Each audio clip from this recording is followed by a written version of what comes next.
Okay, hello, hello.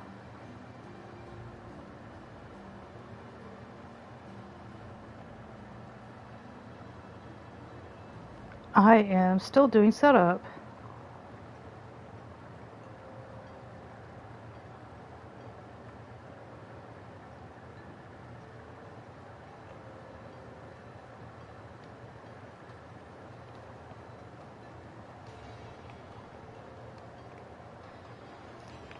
Check the sound settings.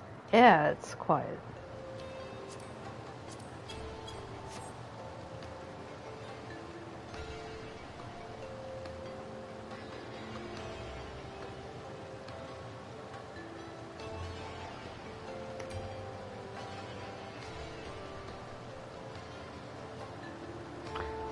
Let's see how many quests we got. 1, 2, 3, 4, 8. Huh.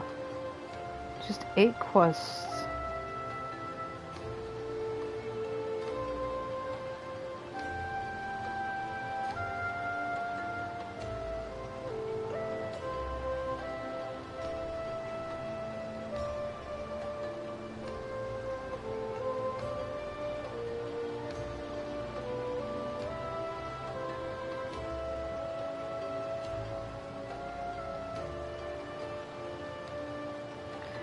Not sure what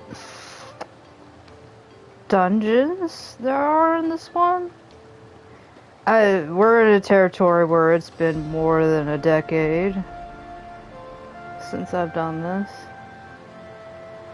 I'm not sure if there was a 3.1 dungeon. I think they were still expecting us to go through Never Reap.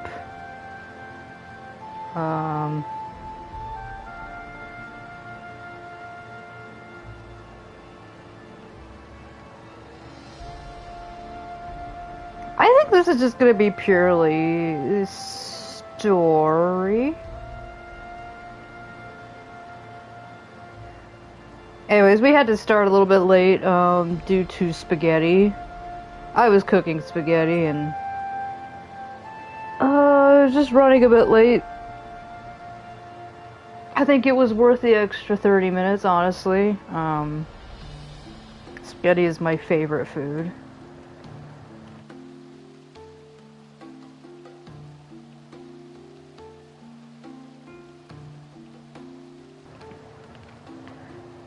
I give it a little bit of time, but not too much since we are behind schedule, but I guess it's good. Only seeing 8 quests, and I'm not sure there's a dungeon.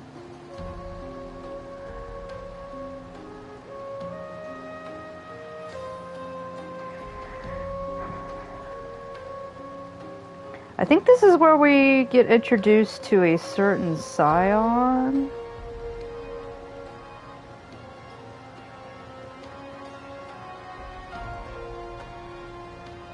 I think this is going to be a scion heavy.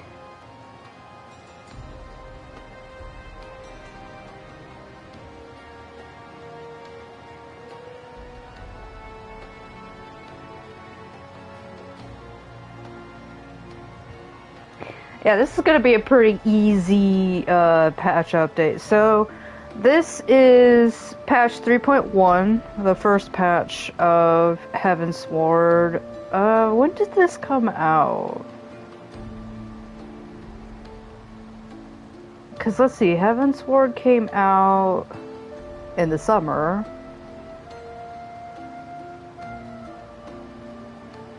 And I believe, other than the story, there wasn't too much released. I think the first part of the Alliance raid was Void Arc, which we'll be doing the Alliance raid just all in one. But this would be the first, what was it called? Shadow of Mach. Shadow of Mach's story. I wouldn't say it really has anything to do. It really doesn't have anything to do with what's going on in Ishgard, honestly.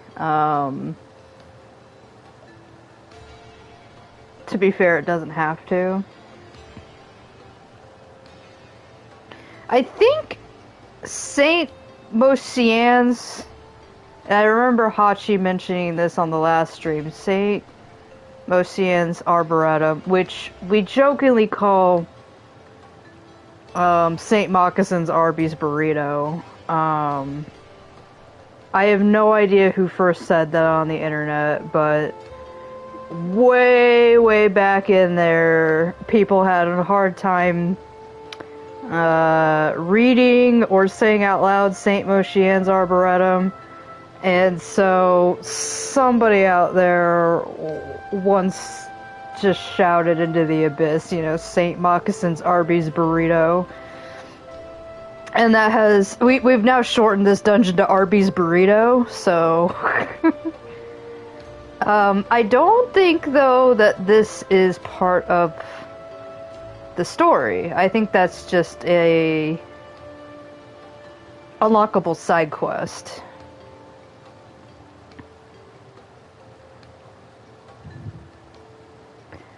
And what else? I think one of the... Was Bismarck introduced around here? EX Bismarck? Or was that just with this? Oh, the Trials was Thornton. That was the EX fight released. We're not going to talk about Diadem. We're never going to talk about Diadem. I'll talk about Diadem a little bit. How about that? But the less we talk about Diadem, the better. I wish that wasn't released on this patch. Oh, Pharaoh's Serious Hard Mode, which again has nothing to do with the story plot, and I think you have to go all the way back to Limsa Laminsa.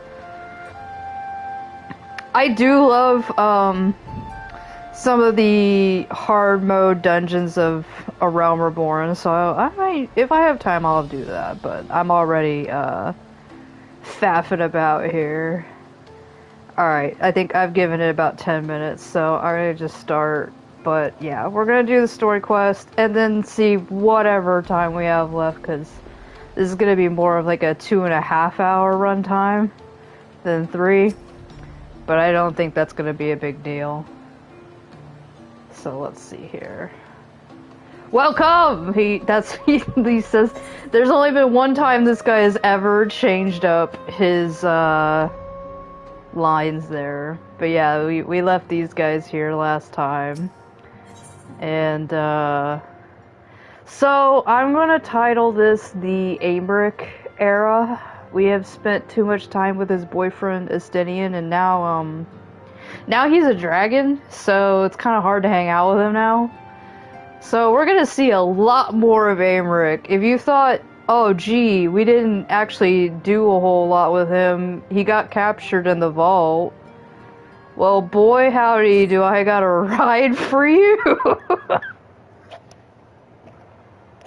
Fortuitous timing as always, Yorva. We've been sitting here for like a week. Anyways, a little less than that, Alfino. The Taru was about to brief me on the search for our missing comrades. Yeah, we're gonna be doing a lot more Scion stuff. If you would be so kind, then. Absolutely. You'll be pleased to hear that Riol and his men have been making excellent progress. You remember how Flamine helped me to escape the Crystal Braves in Limsa Laminsa, only to then disappear? She likes to do that quite a lot. I mean, she does that even to people who like her. Well, according to Riol, she crept aboard a ship bound for Razat Han, where she's been hiding ever since. Holy shit, I didn't remember this? But she went... Razat Han is Final Fantasy XIV's version of India. So she took a boat all the way to fucking India. It's a little bit extreme. Meanwhile, the rest of us have been literally hiding in the next door neighbor's, you know, castle or whatever. He assures me that it won't be long before we reunited. She just absconded. She'll be back, I don't know.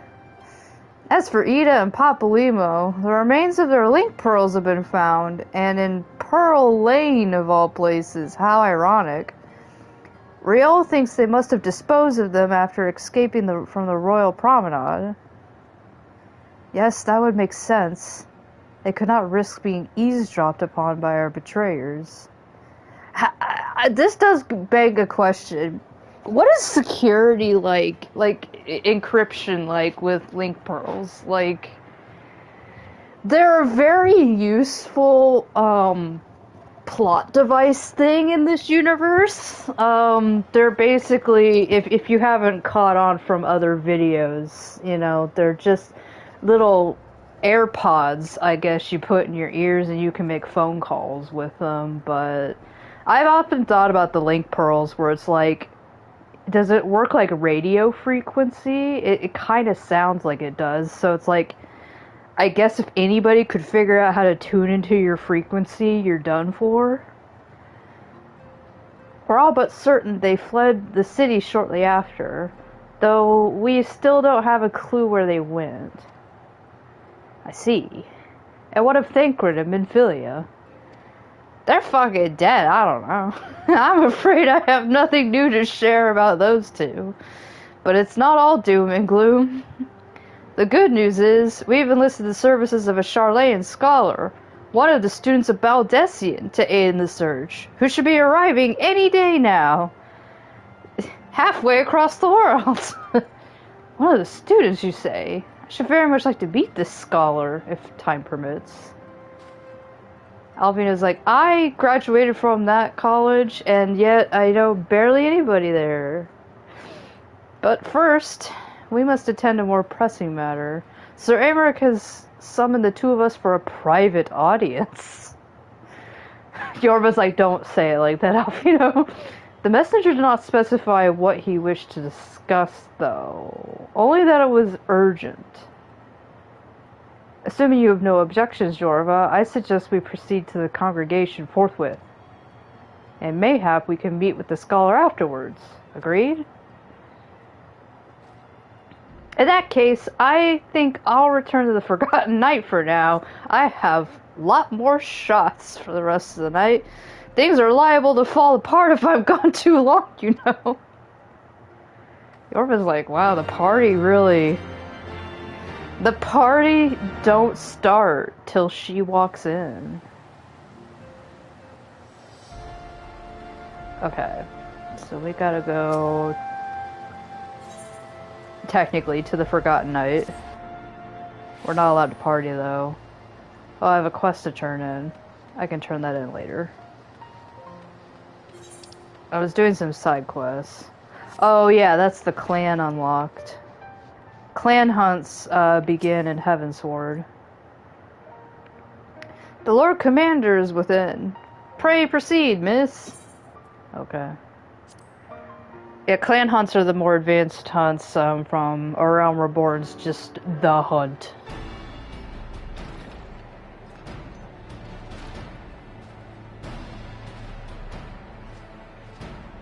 We got budget. Thank you for coming. We have budget. I wish to speak with you both in a place where privacy was assured. We quite understand. What was it that you wished to discuss?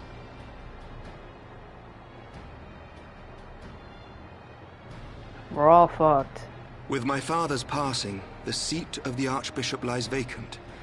And so, in accordance with canon law, I have assumed his responsibilities. Everyone's like, oh boy. That this is a temporary measure. It was never intended that the Lord Commander of the Temple Knights serve in this capacity indefinitely. Quite the opposite. The statutes specify that I should surrender my powers as soon as a conclave of the senior clergy and the high houses have named a new archbishop. But in light of recent events, that would not seem appropriate. I confess I did not expect you to divulge quite so much quite so soon. It's like, that's a lot to digest. Plans, perhaps, but the true origin of the war and all it entails? I too had concerns. But when the Warrior of Light is witnessed returning to the capital upon the back of a dragon, one's options are rather limited. Mayhap I could have concealed certain details, but for how long? And at what risk? Should the truth have come to light in the meantime, how would the people have viewed my silence? After 1,000 years of lies and secrecy, I could not well abuse their trust and hope to be believed.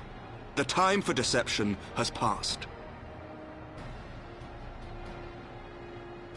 I only wish the people agreed. That some would deny the truth I had anticipated, but not this many. And among the few who acknowledged that my father had to be stopped, no small number questioned our methods.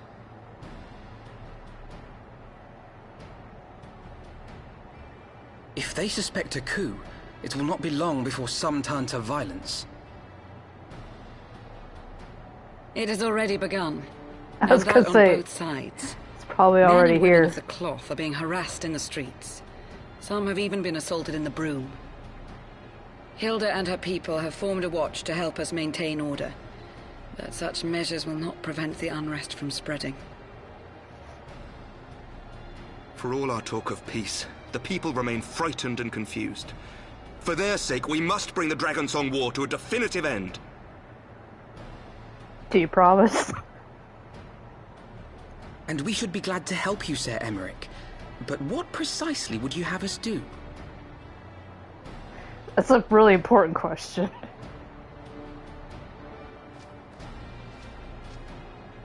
We wish to treat with the dragons of Annex Trine. To that end, I would trouble you for an escort and an introduction. Sounds good. Sure. Annex Trine? You would speak with Vidofnir then? We must needs open a dialogue between our peoples. Acting as my representative, Lucia will extend an invitation to their leader, that she might visit us here in Ishgard. Were she still with us, I would of course have beseeched Isel's assistance in this matter. But as she is not, I must ask that you aid us in her stead. Will you do us this favor? I guess we did inherit the Dairy Queen from her, so it was in her will. I read it, so. Hello, Hachi. Welcome to Thank you, my what I'm going to friends. call the Amric hours, because now the story is Lucia, like we're gonna give I you a leave the lot rest more to you. Amric. We can't hang out with this steady anymore. He's preoccupied with something, you know. In the wake of the Archbishop's fall, the nation of Ishgard trembled, the faith of her people shaken to its very core.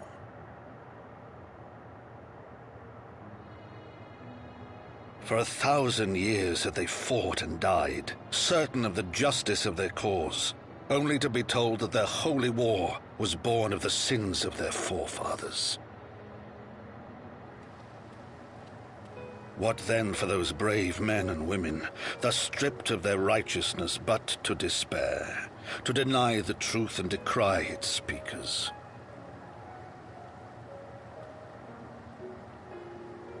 And what then for those whom they defamed but to hope on, to have faith in a brighter tomorrow?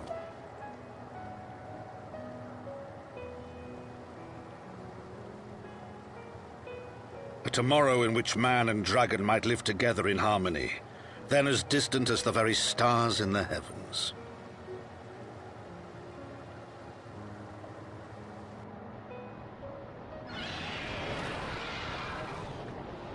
Yet while we dared to hope, deep within his lair the enemy lay, gathering his strength.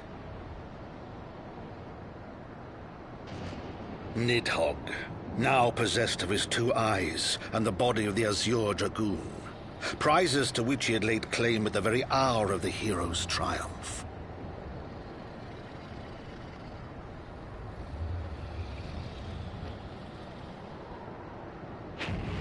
As desperately as we sought the solace of peace, the great worm craved the misery of war. Nor was he alone in his misbegotten desire.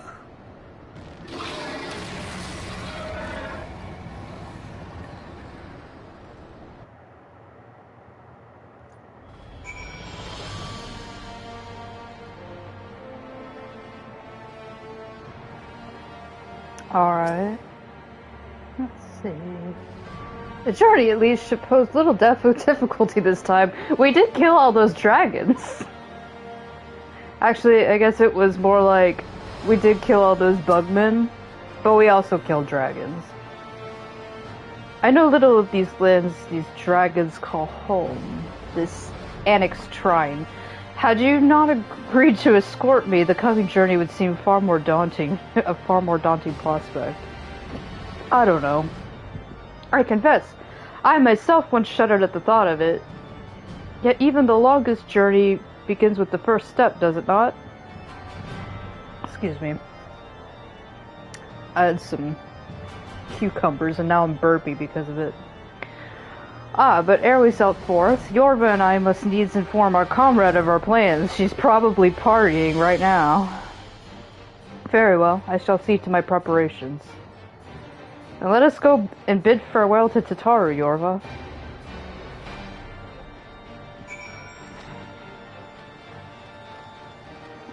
Like that we left Tataru in the club for like maybe a couple of minutes and we're like, alright Tataru, we're gonna go. Like,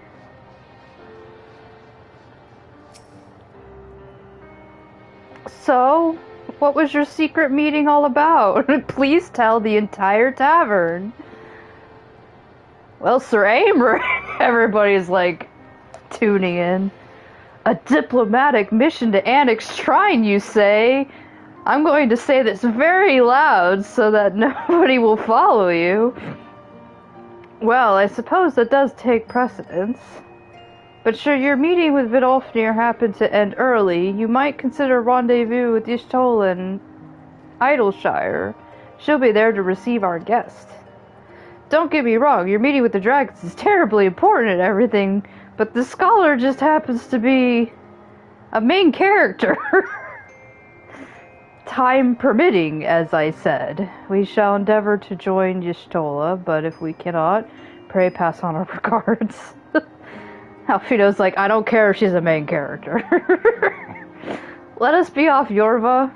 We have kept the first commander waiting long enough. It's been a whole 30 seconds.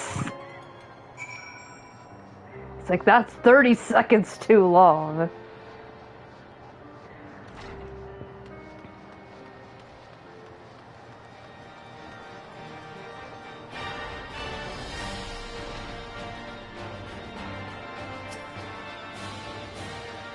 You are ready then? Good. So am I. Would you like some hot chocolate? Or a creme brulee or an almond cream croissant? Or urchin loaf?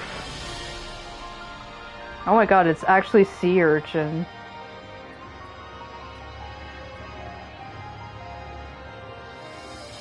I don't see anything with strength in it. I don't think it matters. What sounds good? I do like creme brulee. Almond cream croissant. That sounds good. I like that Lucia just hands us a little treat. Like they're like, I got a bakery basket right here. What do you want? You just reach in and you grab whatever you want. The path is long but known to us. From Falcon's Nest we shall cross the western highlands and make for Tailfeather and the Dravanian Forelands. We cannot teleport there, Yorva, because Lucia has not attuned to the Aetheryte. Yorva's like, no!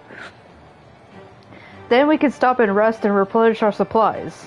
Questions? If not, then the stables await. He's like, immediately in, like, tour guide mode.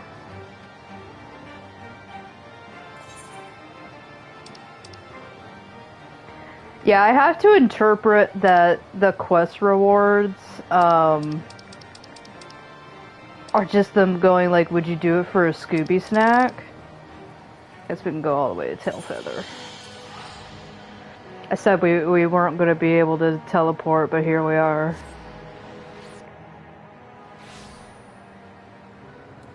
Alfino did all the boring stuff. Also, I fly here now, so now we won't be... I think there's only a few places. Let's see here. Won't be able to fly at the hinterlands. That will suck a bit. And then the Sea of Clouds is still. But that's fine.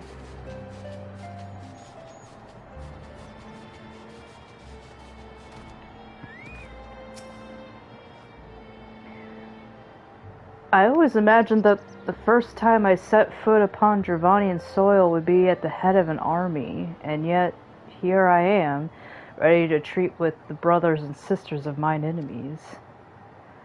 Full well do I know how difficult it can be to set aside the past. Alfino's like, I'm 16 and I've made one mistake in my life that I will regret forever. And Lucia's like, you'll make more, it's okay.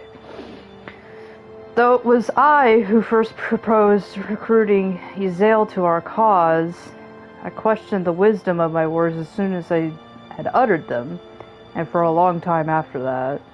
Alfino's like, I had to play marriage counselor to the Azure Dragoon and the leader of the Dravanian resistance.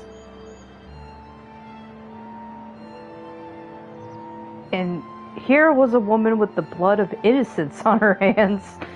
She's just like, I just only wanted a little bit of blood, not a whole lot of blood.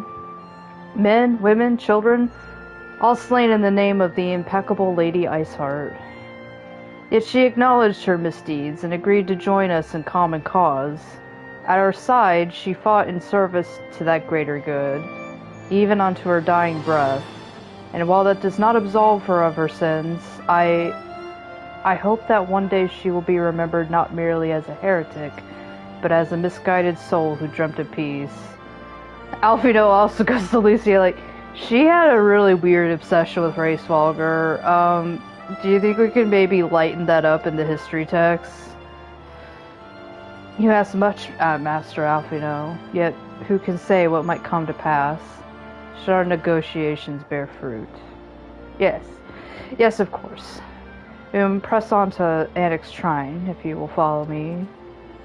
Lucia's like, Yzael kinda did a lot of things.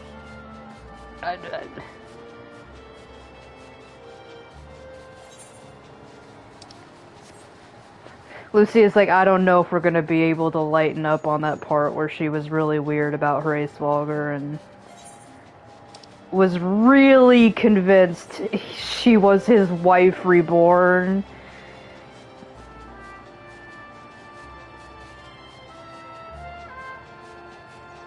That's the part that I think they're gonna have the most difficulty writing about, like, okay, what do we teach the children? Well, this lady who led the heretics, it was because she just thought she was Shiva reborn. And then she tried to tell Hraesvelgr that, and he was like, bitch, no you ain't my wife.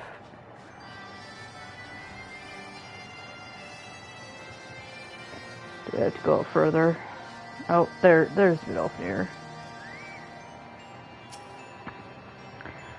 Go up to her like, hey, what's up? Thou art ever welcome here, friend of Yzael. But this one I do not know. She's like,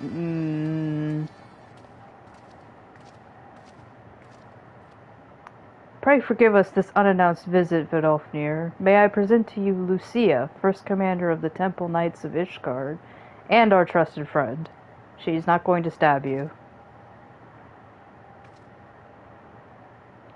It is an honor to meet you, Vidalfnir. I come as an envoy of Sir Aymeric, Lord Commander of the Temple Knights and acting leader of the Holy See.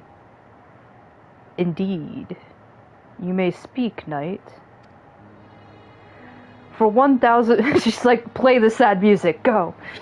For 1,000 years, man and dragon have been locked in an endless cycle of bloodshed and sorrow. To our shame, we long believed your kin to be the architects of this war, but now we know the truth. That King Thordan and his Knights 12 did willfully betray and murder the great worm Ratatoskr, shattering the peace between our peoples. For 1,000 years, our leaders conspired to conceal this truth, a truth which was at last laid bare by the Warrior of Light, the Azure Dragoon, and Yzael. Alas, a deception so intricately wrought cannot be undone. in just one moment. So she's like, it can't be undone, just not quickly. And our people labor to accept the truth. After an eternity of war, who would dare to dream that peace could be at last within our grasp? Yet dream we must, as Ezael once did, and we must make that dream a reality, as she could not. We humbly beseech you, Vidofnir, join hands with us in friendship once more, before the eyes of my people in Ishgard. A most unexpected invitation. I gotta know what Vidofnir's mind right now is. Is like, okay, are you serving grilled cheese? Like, I have heard your request, knight. However, I cannot give you mine answer. May I ask why? This matter concerneth my sire. She's like, Reisvalger is still kind of shaken up by the whole Zale thing. She tried to claim to be his wife, you know. He must need be consulted. Moreover, the Nath grow bold, ever as they did before, and I would not leave my people at the mercy of the swarm.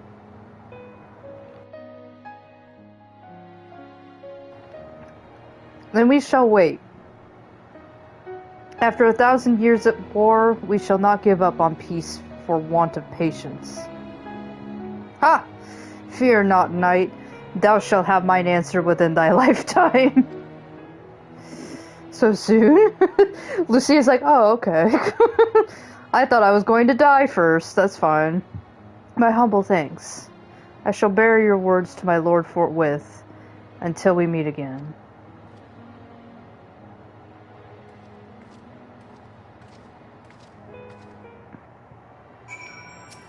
You got anything else to say? Never did I think to see a knight of Ishgard come to annex Trine bearing words instead of steel. Would that the Nath would show the same restraint. Too many children have fallen to their spears and muskets. I just don't know why the Nath care about the dragons that much. Like, I get it, they're probably territory war or whatever going on, but I'm like, dude, why are you fucking with them? Oh, are they still upstairs? I didn't see them up there. Great, where's the hole?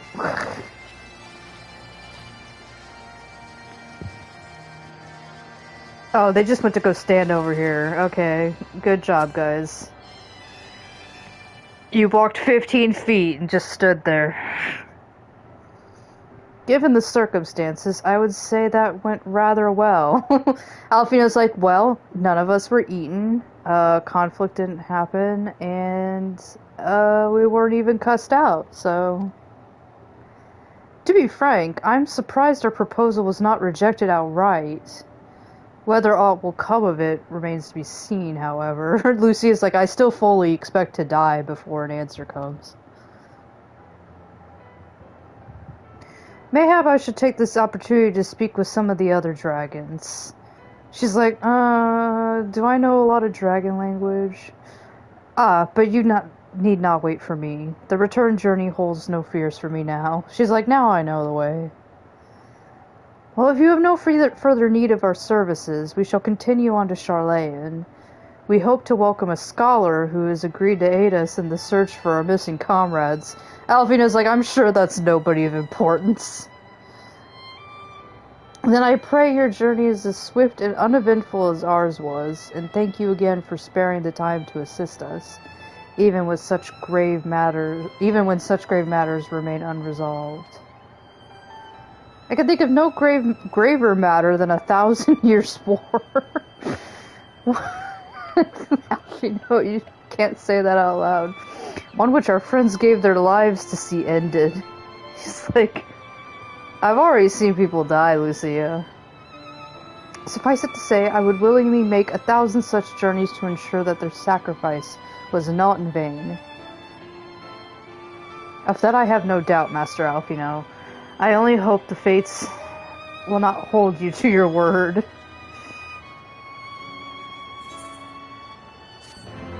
She's like, I don't have anything else. Just take this gill. Yorva's like, money. This is like the opposite of the Ziyaya playthrough because, you know, we were doing New Game Plus and so they didn't give us anything because we already received those rewards. So instead of just offering thanks, Yorva's actually getting paid and Ziyaya's over there like, you guys are getting paid for this? I'm taking a sip of my water before I move on to you, Cryle.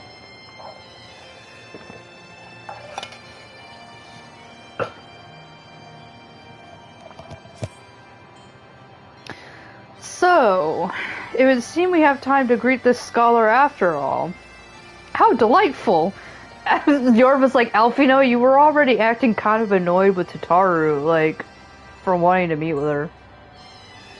I shall be interested to see how she means to go about finding Minfilia and Thancred. I can only assume she's privy to some new investigative technique. She's gonna show up with a pipe and like a little magnifying glass, and Alfino's gonna be like, oh my god, she really can do like cool investigative techniques. In any event, our first order of business is to rendezvous with Y'shtola in Idleshire.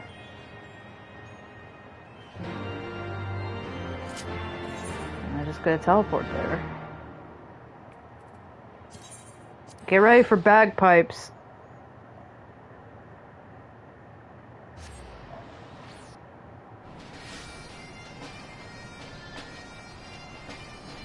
I wasn't lying. Every time you come in here, it's just like the bagpipes start up immediately.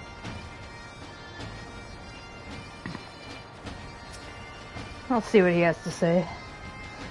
Another conspicuously uneventful journey. It would seem we are destined not to be late.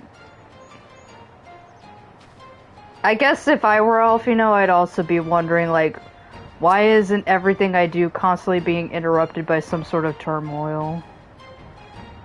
Ah, Yorva, 'tis good to see you. Except I'm not really seeing you, I am blind. I confess, I actually just see your ether. But I had assumed your business in Annex Shrine would detain you longer. Did your meeting with Vidofnir go well? It went so-so. As well as it can be expected. She must discuss Sir Abric's proposal with Racevalger, of course. But she seems amenable to the suggestion. What of our Charlayan guest? Has she arrived yet?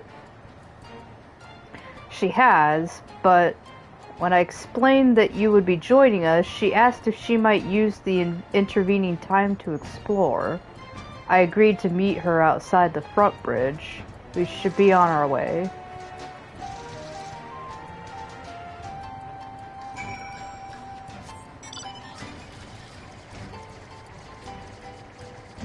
Big ass airship. This mount is always awkward to use when it's only on the ground. Like when you don't fly with it, I'm just like, just gonna wait right here.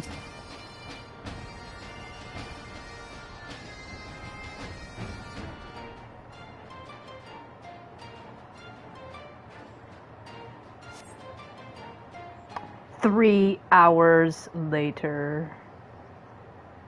I like to imagine they're talking about food.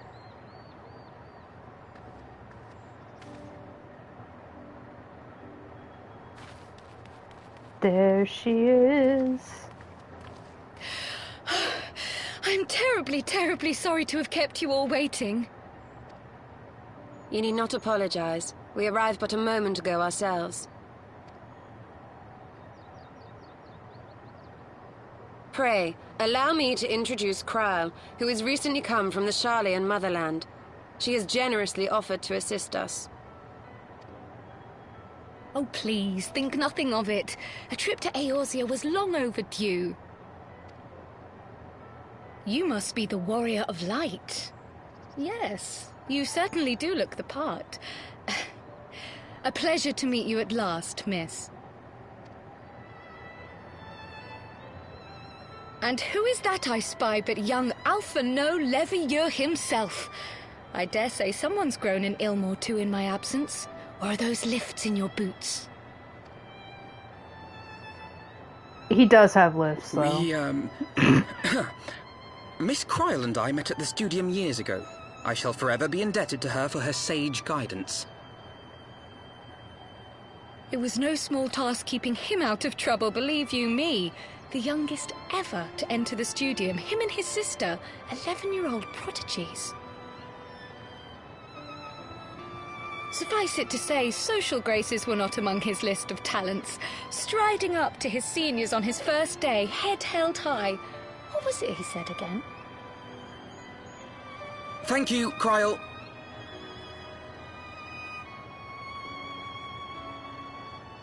For what? I haven't finished yet. Would you care to attempt a more dexterous deflection? Mayhap we should save this delightful conversation for a more fitting occasion, when pressing matters do not demand our undivided attention. A bit much, but better. I can tell you have been putting your skills to use here in Eorzea. Henceforth, I trust you will dazzle me with your eloquence at the first time of asking.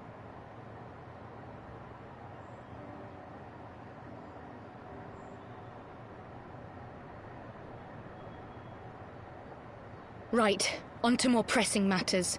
Finding Minfilia and the other missing scions. I gather you have new information to share with us. A new approach, actually. Tataru recounted the tale of your escape, and it gave me an idea. Simply put, assuming Thancred left some manner of trail when you whisked him away, as is almost always the case with teleportation magics, I am confident I can find and follow it. Then what are you waiting for? He's like very wherewithal eager. to do it. The fact is, my abilities aren't quite up to the task. Not in themselves, anyway. If I had Master Matoya's crystal eye, on the other hand... Well, they always covet that eye. Then let us all call on her forthwith. I think it best that you explain your plan to her in person.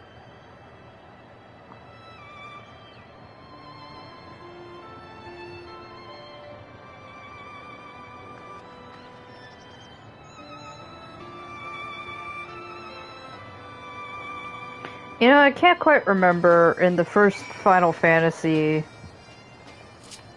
like the Final Fantasy.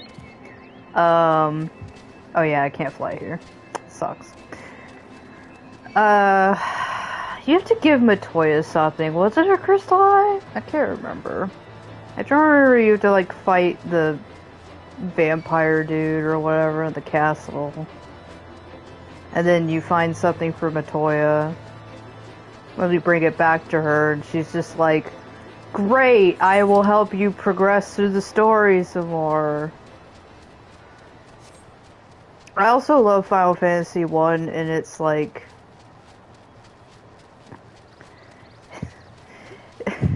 I was using a guide to get through that, and I was like, okay, cool, how was I supposed to figure out that I was supposed to go back? You have to like go back and forth, but...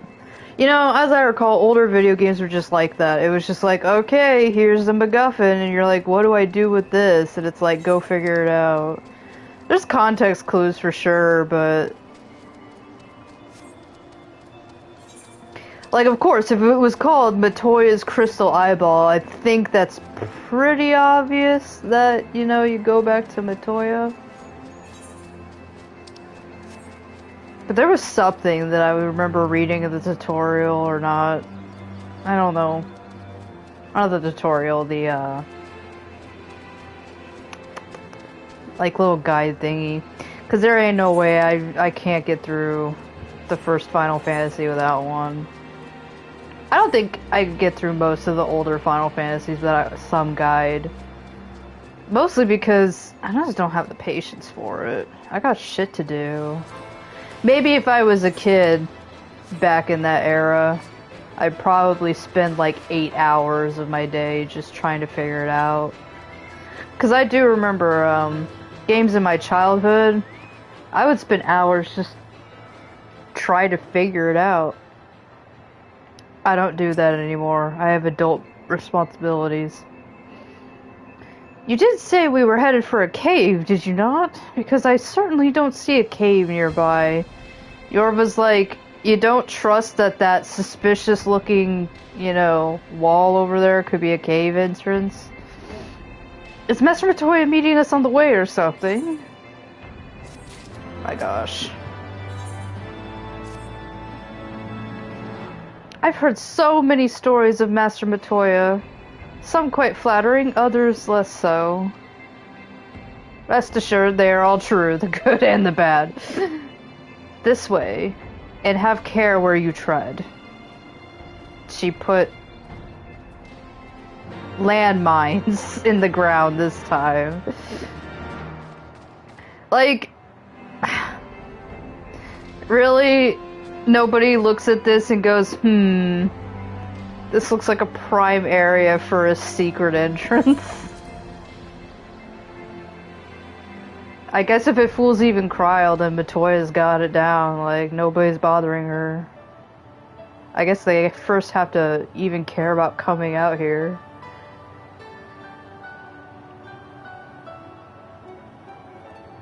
Oh. Is that trouble I smell? Or did you forget to wipe your boots on the way in? Wow. Forgive us, Master Matoya. We will be sure to wipe them on the way out. And may I say how glad I am that age has not yet deprived you of your senses. Ever so quick-witted, aren't we? To the detriment of your manners. Well, out with it then. What do you want?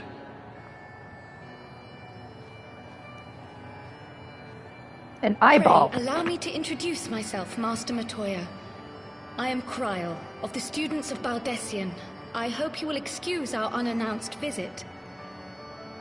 How are we supposed to announce ourselves? You say? Oh, yes. The old coot set up shop on the Isle of Val, didn't he? Yeah, about our that. Order's headquarters and the Isle itself were obliterated by a magic of immense power. I have the blessing of light to thank for my own preservation. Cryle, you too possess the Echo. She forgot to mention that? Well, yes, of course I do. And she's just like, half of this party has the Our Order Echo. is devoted to uncovering the mysteries of Hydaelyn and interpreting her will, particularly through the study of her gift to us. It was in the course of these studies that I met and subsequently befriended Minfilia. She and I have rather a lot in common. I had no idea. Cryle's like, nobody told you? You weren't supposed to. Not that I wanted to deceive you, you understand, but precautions had to be taken. Yorva's over there like, is the Yes, Echo yes, something that's you had to all hide? well good, but you still haven't told me why you're here. The students of Baldessian are gone, and there is naught I can do to change that. But the signs of the Seventh Dawn can yet be restored, and my dear friend found. You have in your possession an ancient crystal of light, one you call your crystal eye. I believe I can use it to focus my abilities and locate one of the missing scions. And there I was, thinking you might want to make use of my years of experience. Oh, wait here.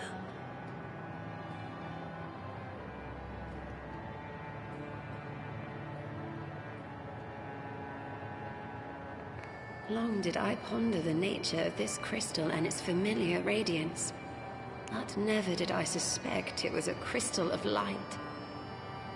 Yorva's like, I got 5 of those. Like, are they rare or something? On the cusp of an umbral calamity, souls blessed with the power of the Echo invariably appear. To aid these, her chosen warriors, Hydaelyn bequeaths to each a slither of her strength in the form of a crystal of light. But as her strength wanes, so too does the potency of her gifts. This crystal, born of an earlier era, is infused with a power far greater than those of this age. Is that why I need 5 of them? You could travel the length and breadth of the land and not find a crystal even a fraction as pure. Its value is beyond measure, as are the risks. inherent in its use. Again, Yorva's like, No I two use crystals of light all the manifestations of the time. echo are alike. I, for example, can converse with beings of every shape and size, excepting beasts, contrary to what others would have you believe. Language has nothing to do with it, of course. Rather, I am sensitive to the whispers of the soul. Their intent, their very essence even, the traces of which serve to guide the elementals to Y'shtola. Far-fetched though it may sound, I believe that with your crystal eye, I may be able to pick up where they left off and follow the remaining trail to Thancred. That is, if I have your permission.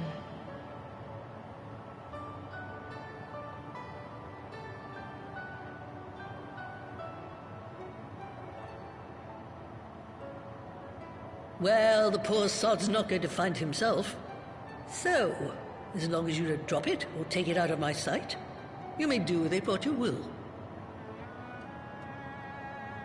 Thank you, Master Matoya.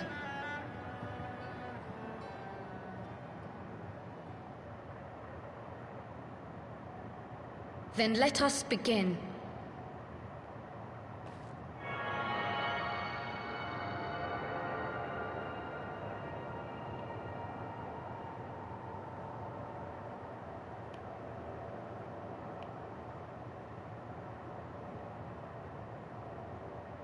We're pondering the orb.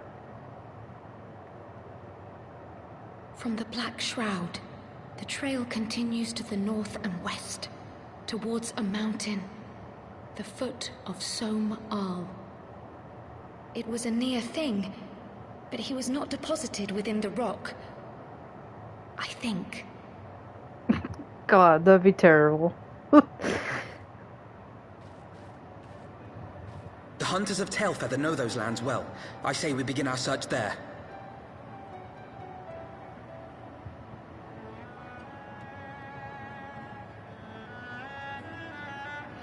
Like, how convenient that Thancred showed up in a place that we've actually been to.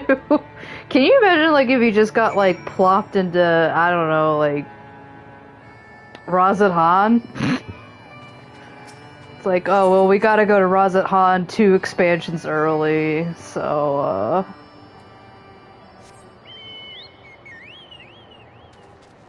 or almost 3. Oh, we can just go to Tailfeather. Let's just go there.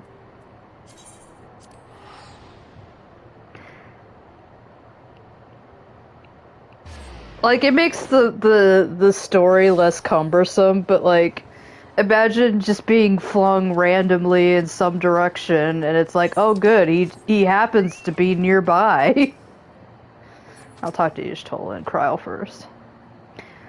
Thancred may be a capable warrior, but he was wounded when I last saw him. If any beasts were nearby when he emerged from the life stream, he would have been hard-pressed to repel them.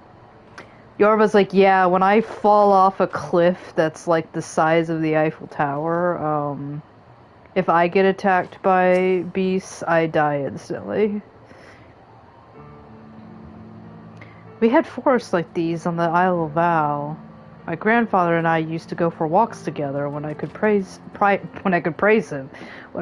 him away from his work. It was the least I could do for him, considering everything he's done for me, taking me in when I was an orphan, raising me as his own, and giving me a name. You didn't think my parents named me Kryl Baldessian, did you? I'm a Lalafell. I don't have a Lalafell name. I want to make a joke so badly, but that's, well, I guess, you know, if you've been watching my channel, you already know the Dawn Trail spoilers. And I still... Yorva's like, hold on, Alfino, hold that thought. Kryl is introduced in this game, and it takes, what is it, 4 more expansions before we go into her backstory. But this is okay. It's like introducing Kryl. We're gonna barely do anything with her until you reach Dawn Trail. Were I to find myself in unfamiliar wilderness, my first instinct would be to seek out signs of civilization. Because I am not very good at surviving alone in the wilderness, and Yorva's like, I know this, and I believe you. Ordinarily, perhaps, but in his wounded state, he may not have wished to risk contact with strangers of unknown allegiance. You just told us, like, you gotta understand, you gotta think like Thancred, Alfino. He's not gonna go find people. He may, let's see. Yet even had Thancred chosen to remain in the forest, the hunters would surely have stumbled across his trail. I like to imagine, like, he just tries to Bear Grylls it, like, how many months has it been? I'm gonna say maybe it's gonna be like 4 months, 5 months. Now he's become, like, the Bigfoot of this forest. Tailfeather doesn't strike me as an isolated outpost, though. Merchants and traders pass through reasonably regularly, do they not? Yorva's like, did you have to put that, like, adjective in front of it? In which case, we'll need to provide a more detailed description when we question the locals. Fear not, Cryle. I have already prepared several sketches of Thancred for that very purpose. Thancred's gonna find one of those, like, he got my nose wrong. They always get my nose wrong. This is very impressive. You drew him from memory. A skill I acquired some years ago for reasons I no longer remember. As somebody who, you know, draws really well,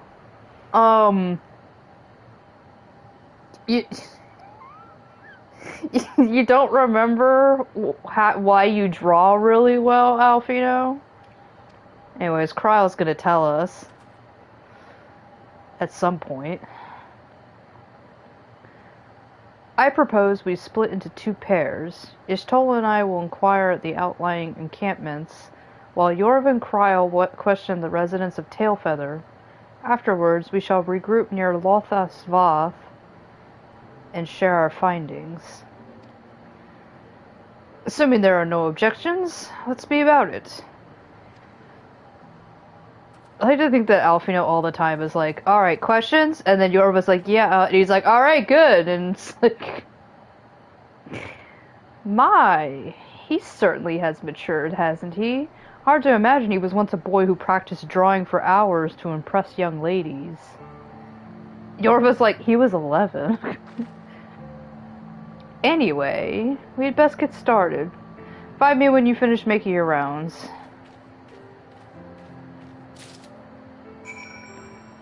Alright, so... Wait, do we have like a... Damn, I really wish they could give us a little preview of what it looks like, but I think... Well, we don't get this one, but we do get an Alfino sketch at some point. Let's see, a surprisingly accurate depiction of missing Thancred, suggesting that Alfino may have mistaken his life's calling. Yeah, he's like really good at drawing, and it's like, dude, you don't just develop that talent overnight, like... Searching for a friend of yours. Let's have a look then. Also, to be able to have like a pretty reliable sketch of Thancred from memory. Like, I could probably draw my friends from memory, but I feel like I'd still get a few details, like, not right. No, I ain't seen him around, sorry. Then why am I talking to you?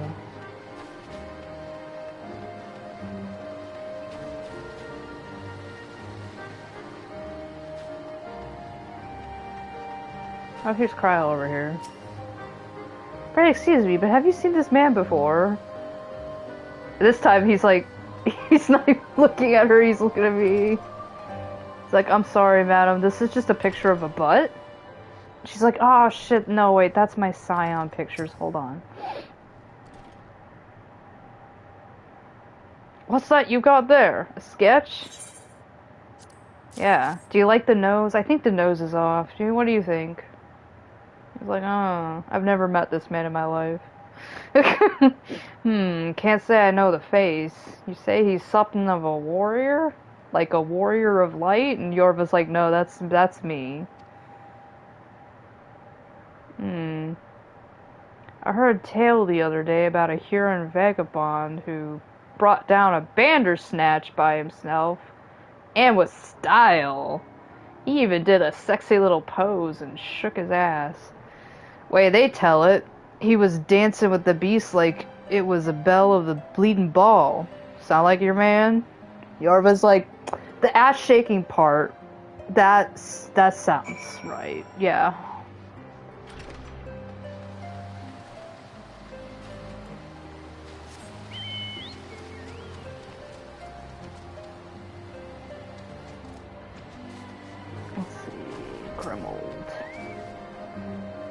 A Huron man? We're not exactly rare, you know. Could you be more specific? Yorva's like, he has white hair, and he's like, that's a lot of people.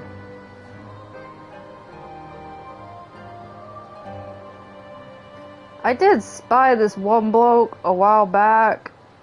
He was shaking his ass. Yorva's like, oh, the shaking the ass thing, it's another clue.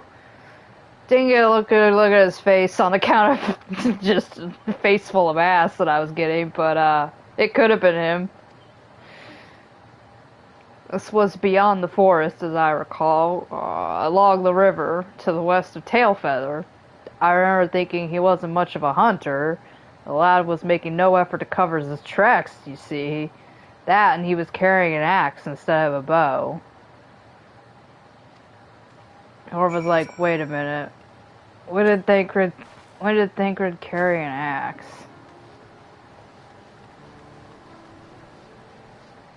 She's like, could there be two people shaking their ass around Tailfeather? The mystery. Finished? In that case, I think we've learned everything we can here. Let's see what the others have found out.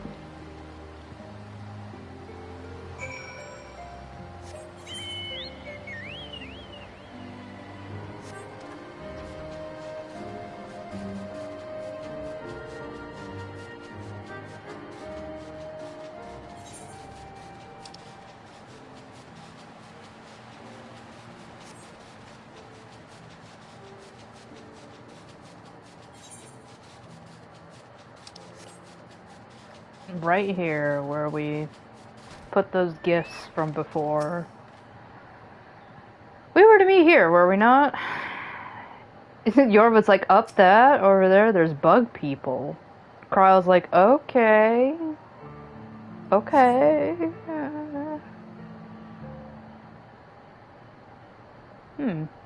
Pretty good stars out tonight. Yorva's like, do you know any constellations, Kryle? My apologies for our late arrival. We thought it wise to question as many hunters as we could, and they keep talking about ass shaking. I don't know.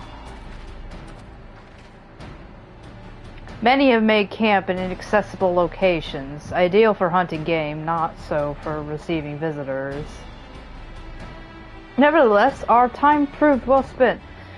There have been countless sightings of an exceptionally capable Huron hunter with whom no one is familiar.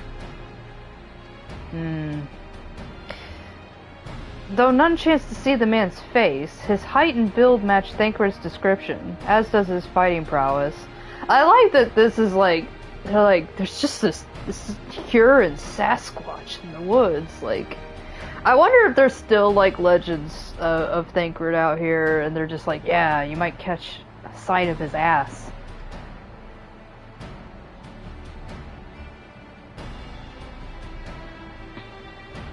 So you have heard the same tales of this ass-shaking Hur. Be that it as may, we yet want for conclusive proof.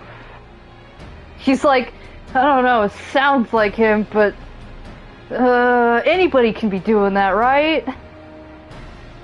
Mayhap this is unrelated, but I hear a curious tale regarding a Vath trader. He came to Tailfeather in search of garments fit for a man of refinement, which seemed a rather curious description of one of his kind. for one of his kind. Carl's like, do they wish to dress like men? You are implying that Thancred sent a Vath to the market in his stead? Yorva's like, that doesn't sound like him. Or does it? Why would he not go himself?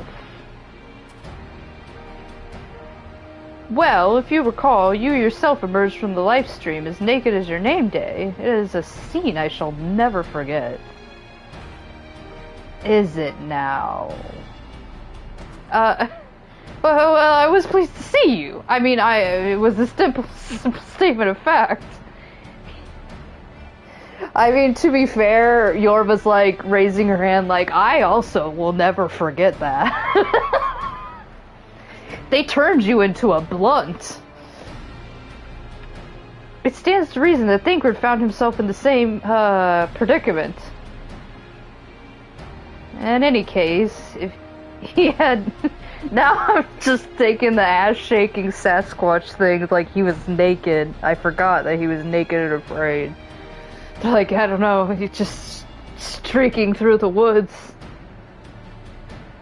In any case, if he had dealings with the Vath, they should be able to tell us, no?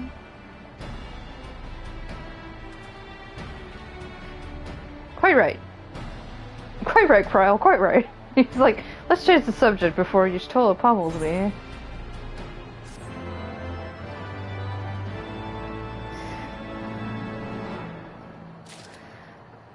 I like that the moment Kryl enters our party, like, it's, Alphino bullying hours. Well, what are we waiting for? For all we know, Thancred could be waiting for us in Losaf Vath. We must go see the Vath right away. Come along, everyone, come along. He's like, please forget every embarrassing thing that I do. I swear.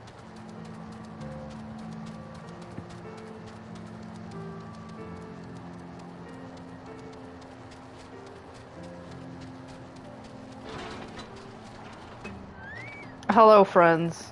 My bug friends.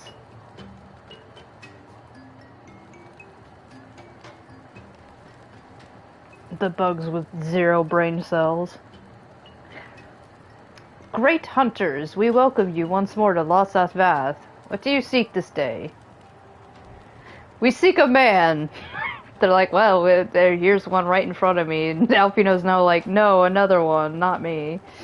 A man with whom we are told you had had certain dealings.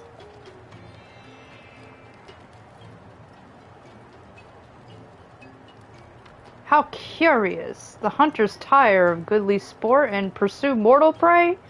Like, you wish me to kill this man? I can do that. They're like, no, no. No, he is not prey, but a friend long missing. Good, good. He is a friend to the Vath as well. We'll kill him, though, if you really want to. One with whom we have traded many times. Truly? And you're quite certain it was this man? There is no doubt. The fleshling clothed in skins came to us from Samal, lost and weak. He offered meat and hides in trade, and in exchange we tended his wounds. We used our spit, you see, and Alphino's like, we don't know. You don't need to tell us what way you had to do. He brought us much flesh, so skilled a hunter he was. Much flesh. Flesh. Alphino's like, please focus. When he asked for garments, we were glad to provide them. And where is he now? Gone to Losaf Nath not long ago. When he heard the One-Mind had summoned our god once more, he just sat there and he's like, well, I'm gonna go fight God. Ravana has returned? I like that that's what she took issue with. She's like, Ravana has returned, and Yorva's like, Thancred just decided to fight God on his own? But Ofnir did say that the Nath had grown as before. But what could Thancred hope to accomplish by himself? Like, exactly, like, dude. Honored Elder, we thank you for your help. Would that we could repay this kindness ere we depart, but we must hasten to our comrade's side before he does something insanely stupid. Go, great hunters, lest the Nath claim him as a sacrifice. Wait, isn't that what you guys wanted to do last time? You did that on purpose, right? Yorva's like, yeah, but I don't know what the heck's going through Thancred's mind.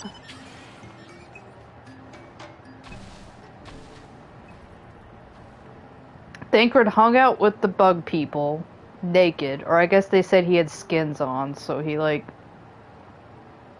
has, like, a caveman outfit or whatever. They tended to his wounds, which I can only imagine involves bug spit. They got him some clothes. And then he's like, I'm gonna go fight God, bye! Like, what?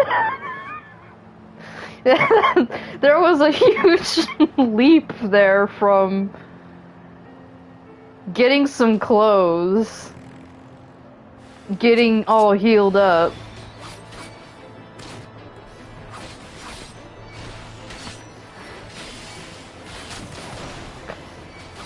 it kind of is like the Warrior Flight's like life already, but it's just kind of like, yeah, but I could do that because I'm Heidelin's special boy.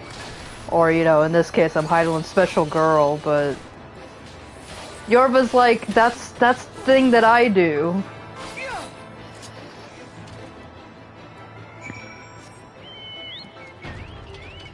I like that even at level 60, these guys will still attack me.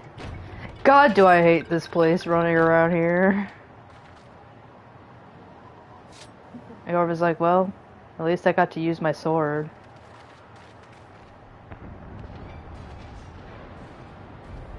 Who else could be? Thancred! It could be Thancred! We must hurry! See, I have some memory of how we find Thancred. But I certainly don't remember this part.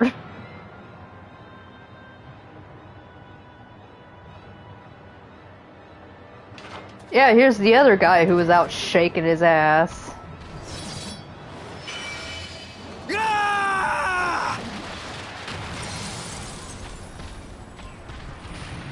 Well, we found a hero man. Yorva's like, technically it's part of the checklist, but they're like, wait a minute. This is weird.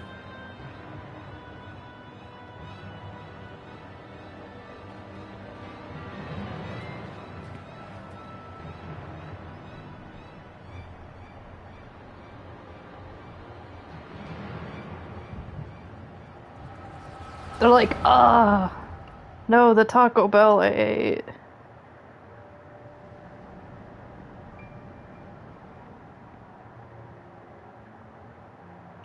This day, we reclaim the reins of history. This day, we rid ourselves of the Ascians forever. Do you promise? Fools playing at heroes, all of you. Is this how you believe you can save your world? We can and we will, Ascian. You shall see. Or perhaps you will not!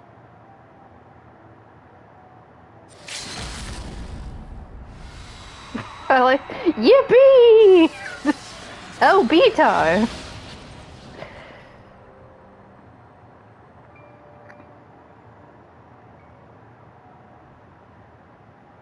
So you are the Warrior of Light. The savior of Eorzea.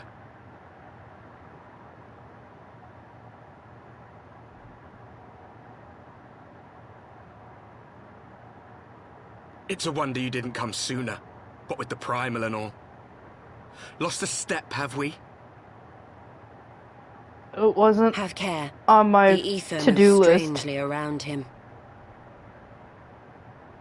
It would seem we share a common enemy. Mayhap you would tell us who you are.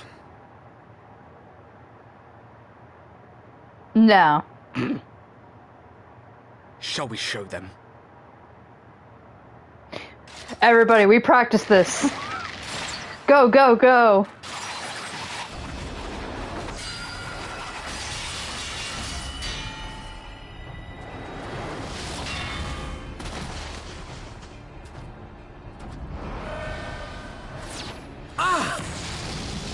Wow.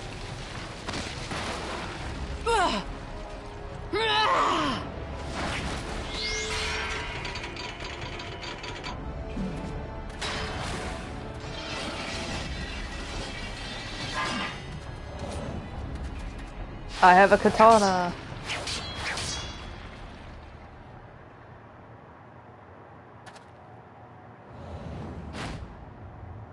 Look at him like a cool guy. He's just like, what's up?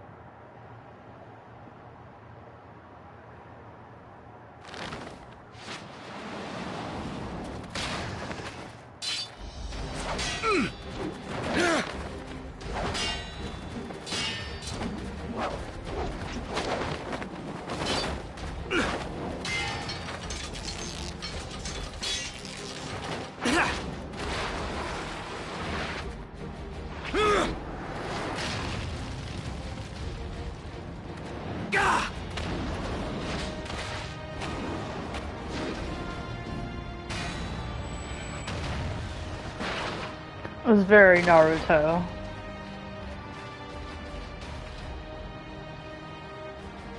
Naruto with like a sprinkle of DBZ in there a little bit. Needed more like power. Not very sporty of you flashy. to interrupt. But so be it.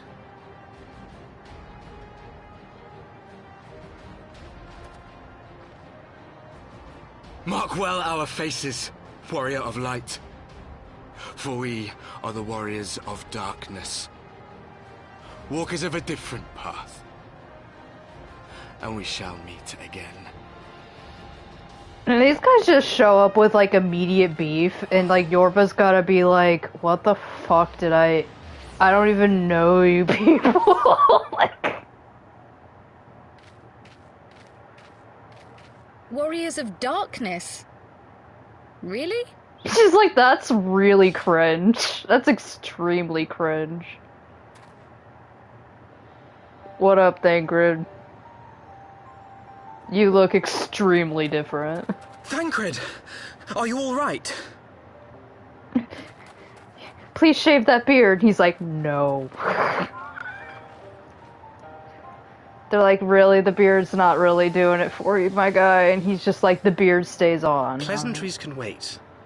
I'd rather not be here when the Nath arrive. Agreed? We did kind of make a lot of noise. Also, their god is dead, like, again, for the second time. Yorva's like, I am disappointed it wasn't me, but also, she's like, it wasn't on my to-do list. Like, she's like, do you see here, my to-do list? It is filling up. There's a lot of things.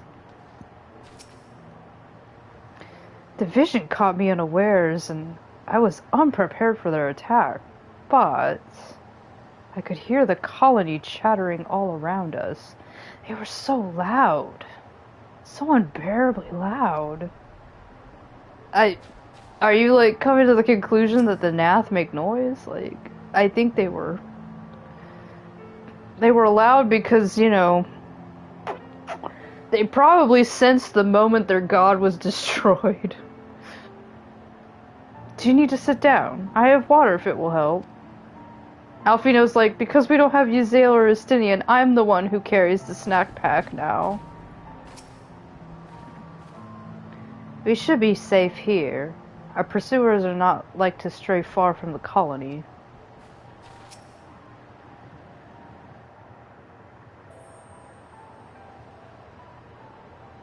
Suffice it to say, our reunion was not at all as I pictured it. Waiting until the last instant to join the fray. 'Tis plain you have not lost your appetite for the dramatic. He did that on purpose. He totally did that on purpose. My appetite for the dramatic. Have you forgotten the circumstances of our parting? The heroic last stand, the tunnel filling with light, and then... Thancred's like, Had I known you intended to use forbidden magics to deliver me to some god's forsaken wilderness... He's like, I almost got teleported into a rock. I would have thanked you in advance. Thancred.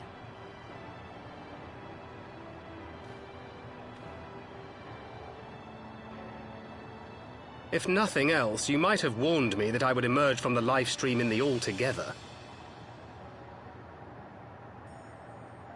Eventually, I managed to fashion knives from some obsidian I found, and set about hunting for meat and hides.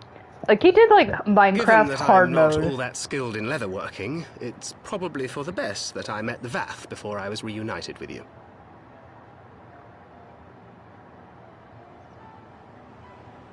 My favorite Thancred scene is him fighting the bear naked. So you were the fleshling clothed in skins of whom the storyteller spoke?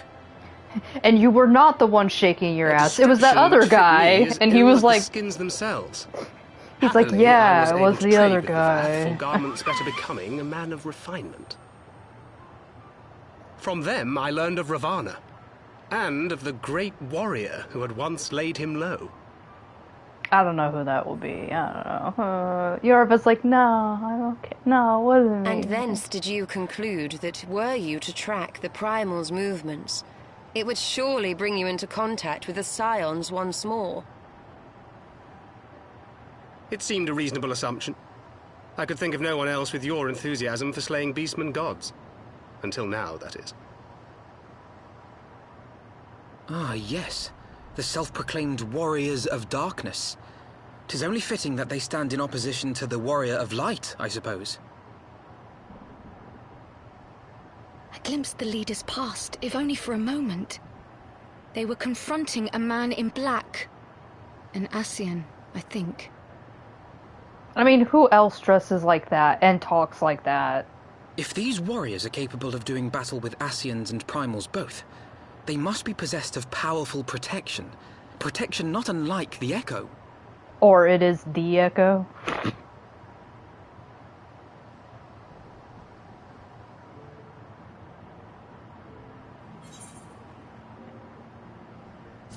I mean, they're calling themselves Warrior of Darkness here. Like, I think it's not too much of a leap to assume that, you know, they also have the Echo. But no, we're not going to assume that.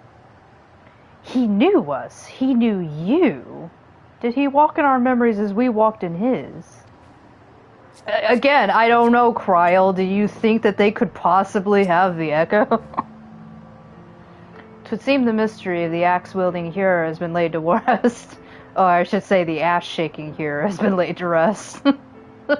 It was that guy. It was only him. I should have known better than to think that Thancred would ever stoop to shaking his ass in the forest. Thancred's like, yep, that was definitely the other guy. But then, how was I to know that there was not one vagabond wandering the Chocobo Forest, but two? I know what you're thinking, but really, you needn't worry. It's just like, please forget about the ass-shaking thing. It will only lend credence to my tales of heroism. Besides, battle scars are to maidens what loose morals are to gentlemen. A definite bonus. Yorva's like, are you coming out as bisexual to me? I don't understand what that sentence is. Yorva's like, oh, well, that's okay. We're all bi here, Thancred. I think every single one of us. Thancred's like, that's not what... Oh, whatever. He's just like, I'm not gonna argue with that. Yorva's just like, it's okay, Thancred. She puts a hand on his shoulder. She's like, everyone here is bi, I believe. I don't know about Kryl yet, but I have a very strong suspicion. Blessed with the power of the Echo and driven to put down primals. Despite his declaration that they walk a different path, I struggle to see how their goals conflict with ours. Oh. My door just suddenly opened and it's my cat. I should have known. I was like, who's there? Meow.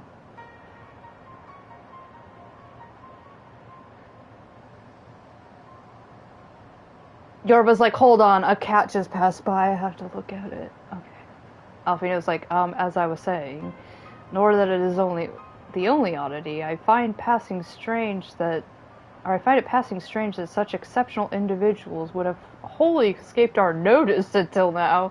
Yorva's like, yeah, if somebody else was killing primals, I think somebody would have jotted it down on a memo for us. Surely we would have heard rumors and attempted to recruit them to our cause.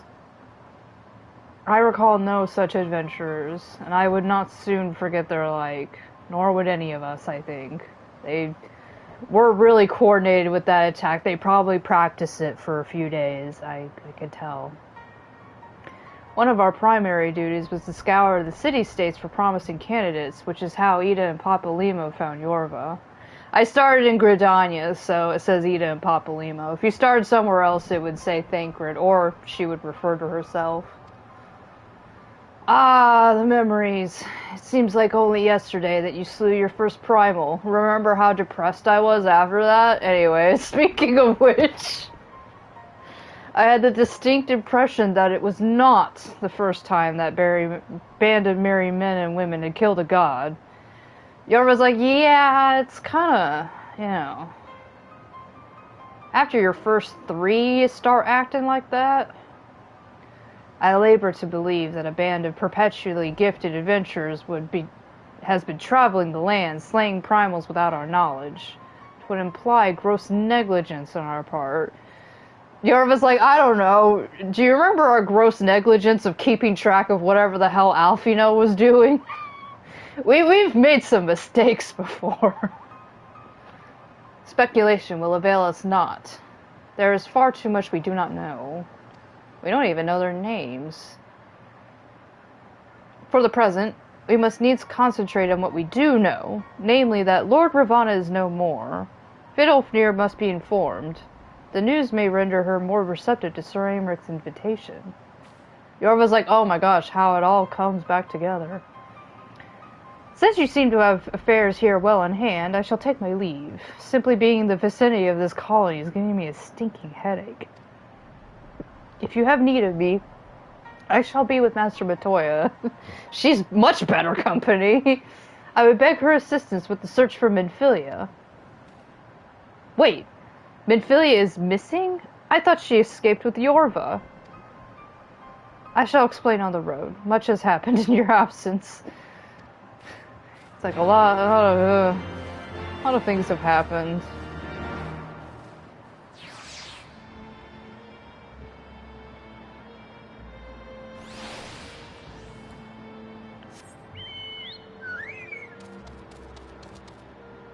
I should have thought that player name was Sandra Poopers. That is not the name of that warrior blade.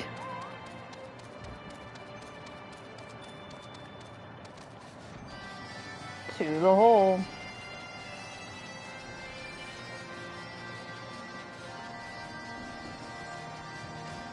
Vidolfnir, you won't believe it. Ravana's dead again, and Vidolfnir's like, ah, you slayed the god again, and Yorva's like, yeah, I'll take credit for that.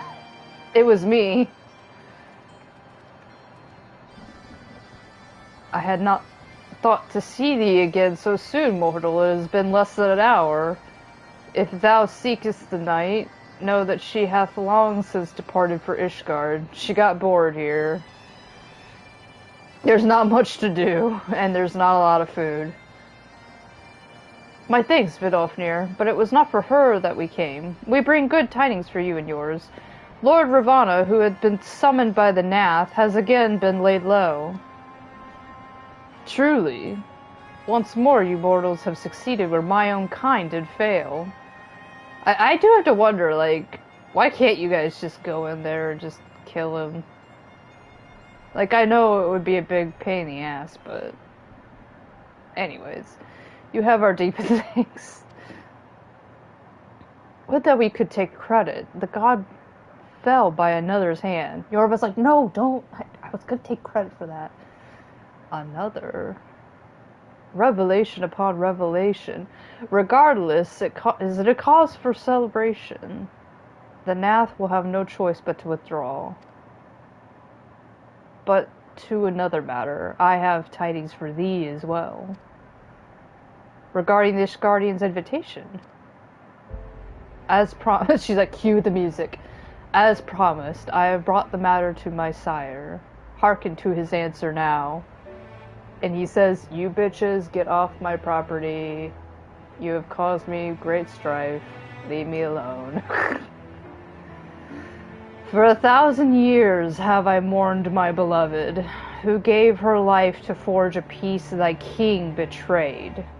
Such was my lot, until a child of Ishgard came unto me, and told me she was my wife. For want of warmth, she wrapped herself in a dream, yet the world will remember her deeds. For truth she fought, for justice she sinned. For redemption she sacrificed, and became as light.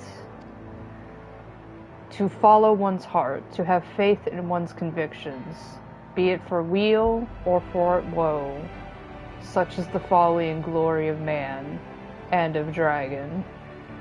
Alfino's like, is this a no, or... He hath entrusted the choice to us, and we have made it. We will keep faith with you, who walk in the light. Then you accept Sir Amaric's invitation. Alfino, not a no? Let it be known that I, Vidofnir, shall journey unto Ishgard on behalf of my people. We are honored to receive your answer, and will convey your words to our allies without delay. Too bad, Lucia left, and, like, just 3 minutes ago. If only she had stayed for 3 minutes more. It is happening, Yzael. Would that you were here to see it.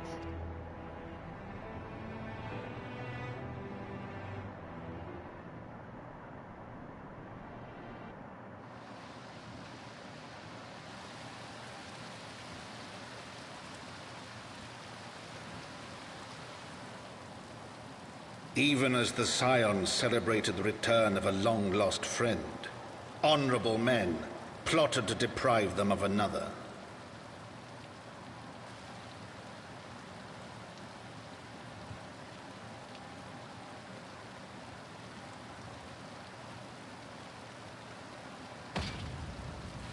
Honorable men, to whom Sir Emeric was no hero, but a scheming patricide.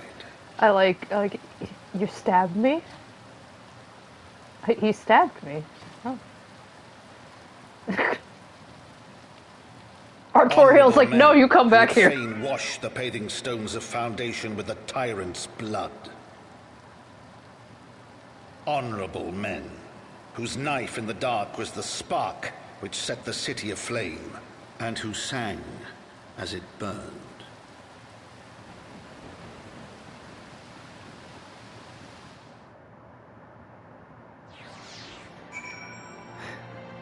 It hasn't been that long since the vault, and now Amaric's been stabbed, and it's like, my god. That guy is constantly recovering from an injury or something.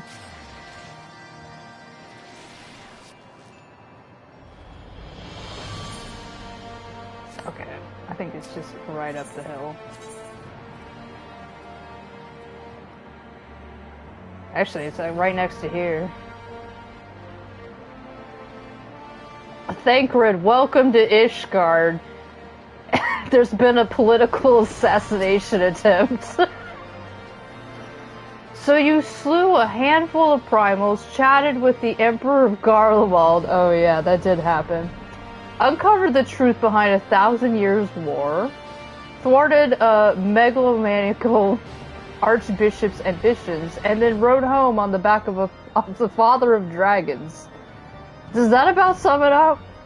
Yorva's like, yeah, when you put it that way, it sounds fucking insane. But do you believe me?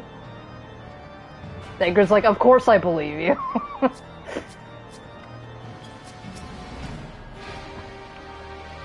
Fortunately, the journey afforded us ample time to brief Thancred on recent events. That probably took a few hours, and as each time I wanted to know what Thancred's reaction was, they're like, yeah, then, Yorva's been keeping the father of dragons in her pocket. And Thancred's like, metaphorically? And they're like, no, like, literally. And he's like, okay.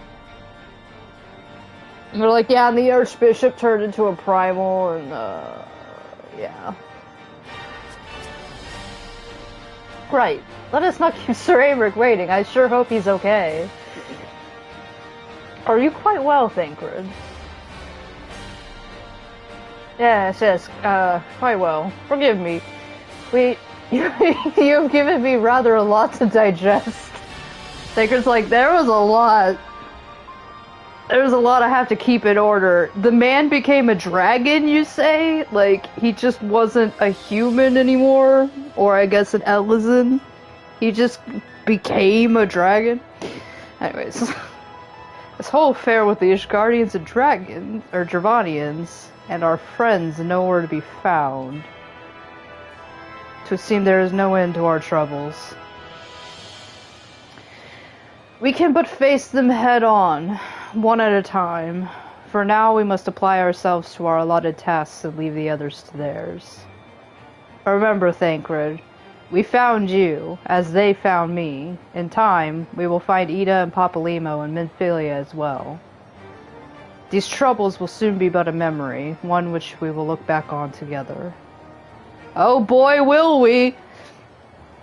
Pray do not misunderstand. I did not mean to imply that it would be otherwise. I merely wish that I had rejoined our grand adventure at one of its more triumphant moments. He's like, I certainly would hate if I came into the story at the part where there's been a political assassination. Despite your recent accomplishments, the mood here is less than celebratory. He's like, everybody is looking like they're about to die at any moment. But I have no doubt that we will enjoy many more glorious victories soon enough, and you may rest assured that I will play my part in them to the very hilt.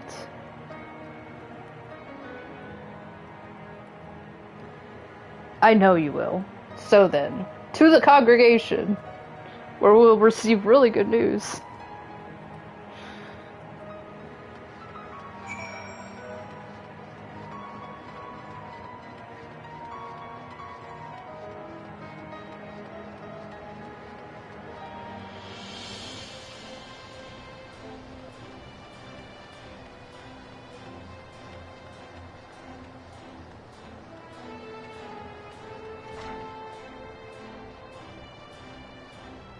Hey, Hilda.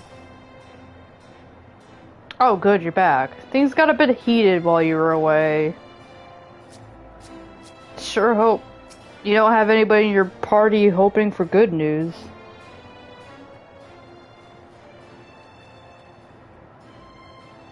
You have returned. And this, at least the fates are kind. Greetings, First Commander. It pleases me to inform you that Vidofnir has accepted Sir Americ's invitation. She has? These are glad tidings indeed. Would that the Lord Commander were here to hear them. Ah, is he otherwise engaged? Yeah, he is. Aye, sleeping off a knife to the gut. What? What happened? Will he live? At this point, we're all like, "Oh shit, another major character death," and like, no, it's fine. It was about a flesh wound. The Chirurgeons tell me he will make a full recovery, but had Lord Edmont and Lord Artoriel not been on hand when the assassins struck, he would not have been so fortunate. For a mercy, they subdued the fiend before he could land the telling blow. I don't know, it looked like he was subdued after he was running away like a little bitch. The attack was just the beginning, though. Not long after, buildings all around the city, including several of ours, burst into flame. Bastards caught us completely by surprise. We've been dousing the fires, but for everyone we put out, it seems like 2 more start up. Casualties are mounting, especially in the Broom. 'Tis plain these fires were started by the assassins' conspirators. Until they have been rounded up, there will be no end to this. Will you help us find them? Yorva's like, I got my sword, it's already out. Then let us be about it. Welcome, Sacred. Americ's been stabbed. The city's on fire. He's like, well, when life gives you lemons.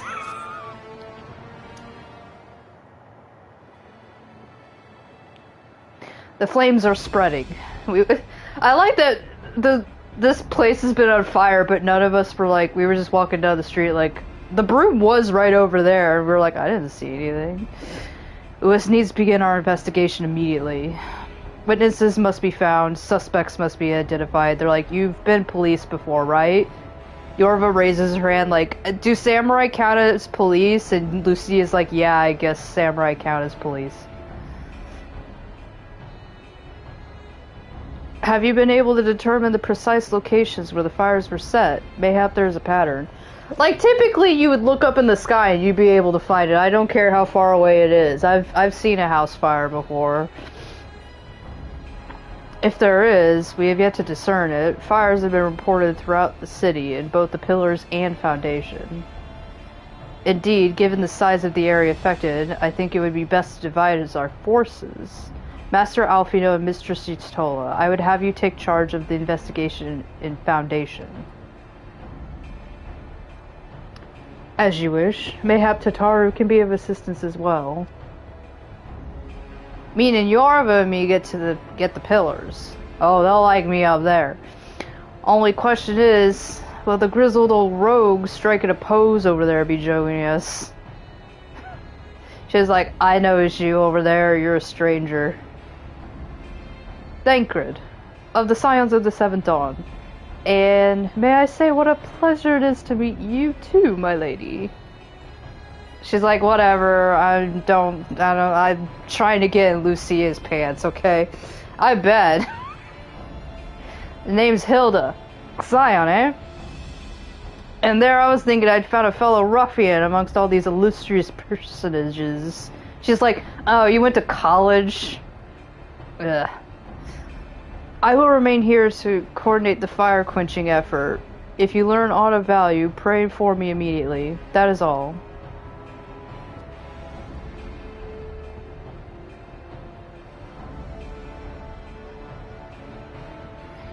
While we could begin by sifting through the charred rubble and questioning random passerby.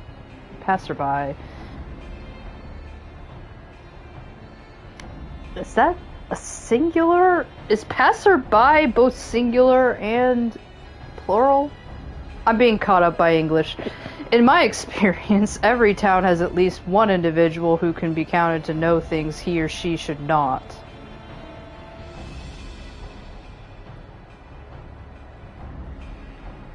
Oh, aye, the infamous Lord Manolin de Fortam, lover of women and wine, though neither care for him that much, especially the wine, if you know what I'm saying. They say he could gossip for Ishgard. Just the sort of fellow I had in mind. Capital suggestion, Yorva. He'll be at the Crozier, making an effort to be seen. So let's go and see him. Grizzled, I will accept, but old. He's like, oh god, I'm 30. Like, welcome to the club. Actually, I think, is he just barely 29?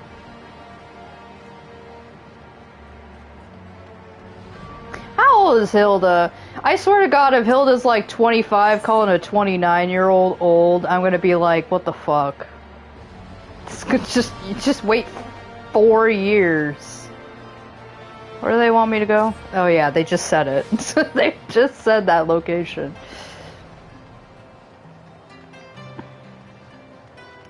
Because I think I have the memory of Thancred being like 29. Hilda's at least in her 20s. I'll go on then, talk to the daft sod. Yorva's like, I really don't want to, like, he's the worst one to talk to, honestly. Someone once said that a gentleman is rather... Hold on. Someone once said that a gentleman is rather than does. Oh, a gentleman is rather than does. There we go. Now I comprehend the sentence. And in Lord and Mandolin, I sense we have living proof. I know a really good gentleman, but he isn't around right now. Well, well, if it isn't Yorva, dearest of all my friends, you're looking rather glum. Yorva's like, there's been a political assassination attempt, and apparently there's been fires all over the city. Please tell me you can smell it in the air. Something the matter, old girl? She's like, fire. He's like, oh, everything's on fire these days, you know. I mean, going back to the Hilda thing, it's like, Yorva's gotta turn to Thancred. She's like, Thancred, you look old because of the beard, and what is that rat tail? Like, she's like, why do you have the rat tail? Like, it's only been a few months, and you look like this. Anyway, she's like, okay, Amalyn, fire. And he's like, ah, yes, the arsons. I know about that, yeah. Dreadful business, that, and awfully curious, wouldn't you say?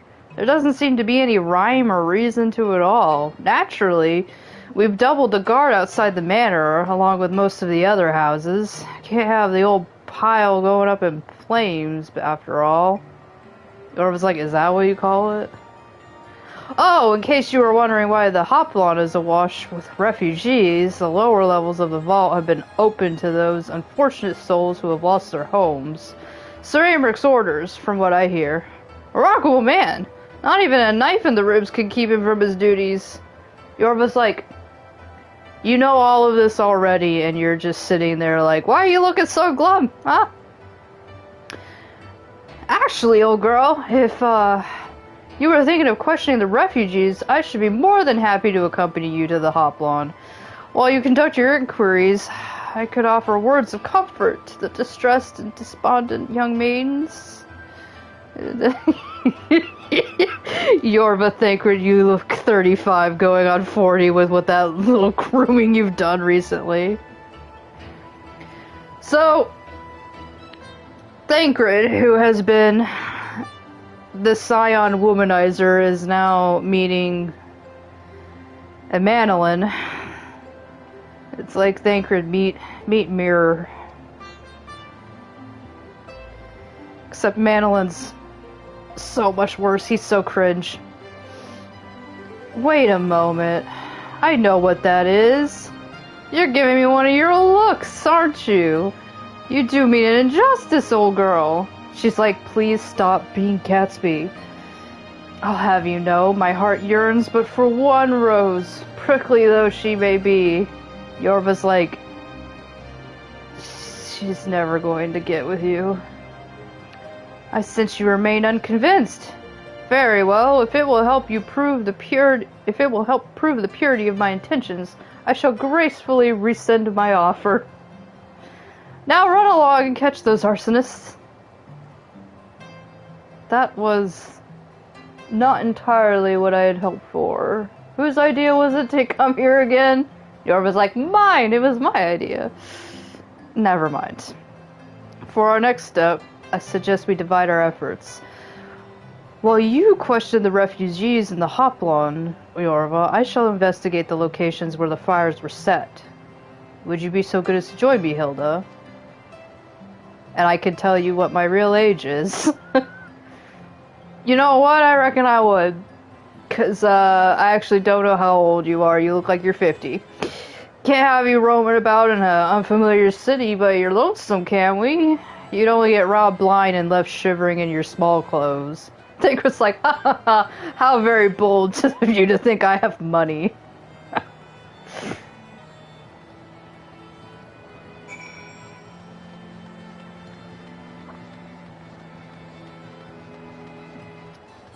Also, Hilda over there not realizing that Thancred used to be one of those pickpocketers. So,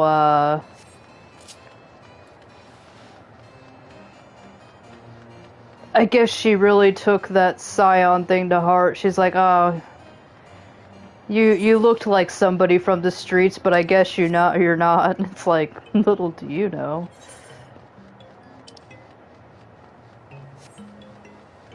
Constantly check the map so I don't lose my way.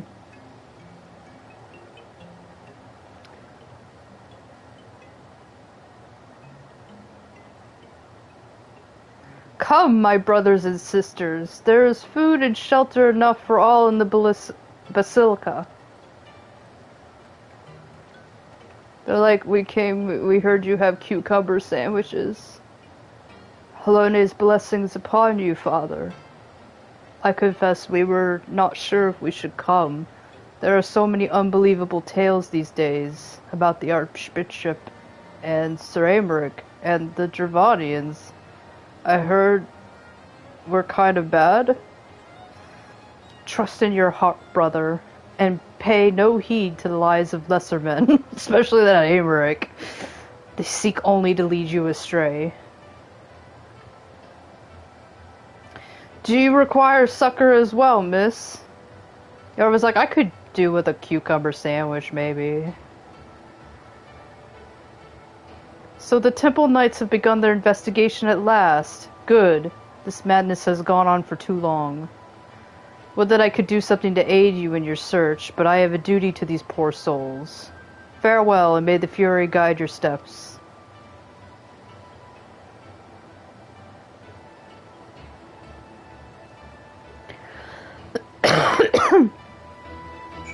Yorva's like, they're being seduced by cucumber sandwiches.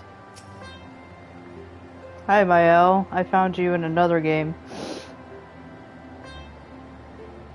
There was a man with a satchel.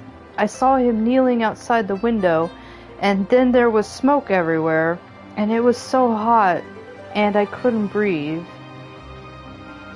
I don't remember how I made it out. I suppose I must have climbed? Maybe my arms is getting better after all.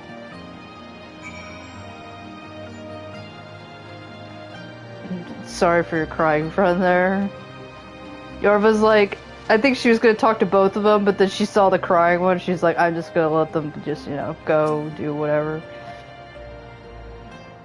Ours was one of the first homes to be claimed, but I didn't see how the fire began. I was too busy trying to, live. It was only when I heard our neighbors shouting that I looked outside and saw the flames. We barely escaped with the clothes on our backs. Were it not for the church's generosity, I don't know what we'd do. Yorva's like, another one dependent on cucumber sandwiches.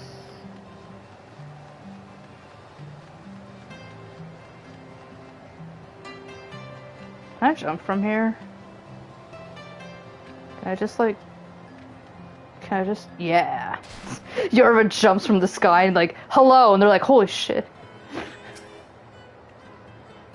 And I said, there you are.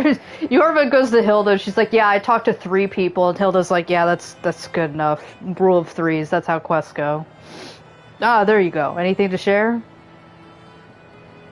Cucumber sandwiches. We will require more than the muddled testimony of a traumatized girl if we were to identify the culprits. And what's this about cucumber sandwiches? While you were questioning the refugees, we inspected the scenes of several of the fires, including one near St. Raymond. He's looking at his hand, trying to look at the spelling. Raymond. Oh, Raymond, actually, if I'm going after Alfino's name. Raymond Cathedral and another near the tribunal. For a mercy, neither structure suffered significant damage on the fact that they're made out of stone. Some may say they were spared by the grace of the Fury. Others might question how such ruthlessly efficient arsonists contrived to fail so miserably on the 2 occasions when their target was a bastion of Ishgardian orthodoxy. Maybe it's because it's the church. Nothing conclusive, of course, but it does give one cause to wonder. Alfino will doubtless have an opinion. Yorva's like, oh, somebody says the quiet part out loud. Alfino always has an opinion. Most of the time, it's the right opinion. A lot of times, it's an opinion.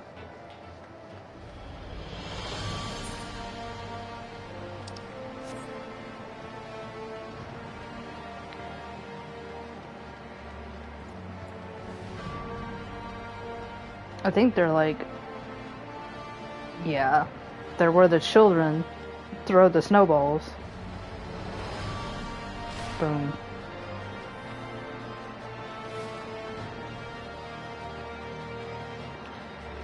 That got one dude. Isn't that the same guy, or is it somebody else? No, I think that was a hearer. You should have seen the way Alfino tackled him. Oh man, if only we got a cutscene. Good, now that you are here, we can proceed with the interrogation. Yorva's like, oh yeah, my favorite part.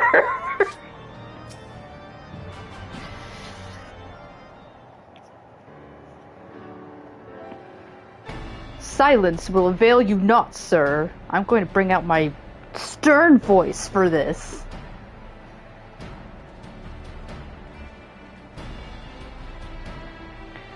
Ah, Yorva, I was just about to summon you because I want to play good cop and you need to be bad cop. As you can see, we have detained a suspect. We found this man loitering near the remains of one of the stricken buildings. According to eyewitnesses, he was also present before the fires broke out. We wished to have words. He did not, so we insisted. Let me go, damn it! You've got the wrong man, because I say so.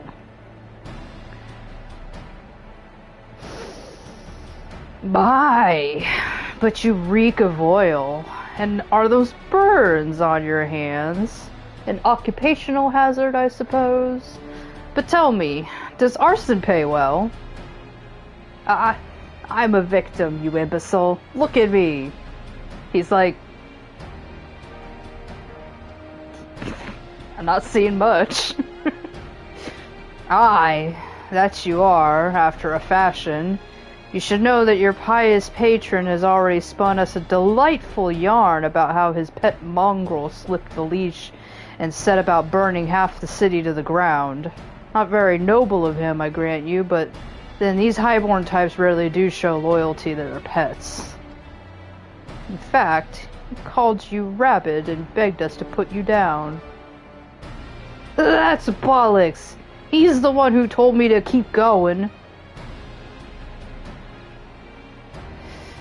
Even a sinner such as me could find salvation in the Fury's work, he said. I had left it behind, tried to, with all my heart. Said my prayers every day, like a good man. But he came to me. He came to me! Thancred's like, he came? And there you have it. Hilda, would you be so kind to escort our friend here to the congregation? Aye, so long as you don't mind if he's limping when he gets there.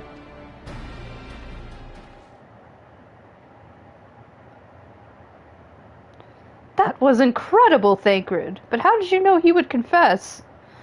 Thancred's like... Of course he would. Well, I've seen his like before. A troubled soul, manipulated by men of power, and wielded as a weapon. That is not foreshadowing on any part of my backstory. I could not be certain, of course, but given the stakes, I thought it worth the risk. And if our captive had called your bluff, he's like, oh, good, I would have done option B. Continue to lie. Must we entertain hypotheticals? The world is as vexing. The world, as it is vexing enough. Thank you, Thancred. Whether by luck or judgment, we have at least confirmed that these arsons were orchestrated by a person or persons of influence. I think it's best that we now return to the congregation and discuss how best to proceed. Yorva's like, it's the cucumber sandwiches. And they're like, she's on about some sort of weird conspiracy. I think the 12 of you returned to us, but what happened to your old outfit? Tancred's like, that's a long story. Yes, about the... Tataru's like, this one's really not flattering on you, Tancred. Tancred's like, thank you, Tataru. And she's like, and your beard looks stupid. And he's like, yeah, okay, thank you, Tataru. And she's like, and why did you intentionally create a rat tail? That doesn't happen on accident. You don't just accidentally wake up one day and be like, alright, I have a rat tail for hair, you know? Tancred's like, thank you, Tataru. The Temple Knights are interrogating the arsonist as we speak. God's willing, we shall have more information ere long. If we could but determine the motive behind these fires. Yorva's like, cucumber sandwiches! Bit of a gambler, ain't he? Fine by me so long as his luck don't run out. Hilda's like, Yorva's like, I know, he's on your radar now, isn't he?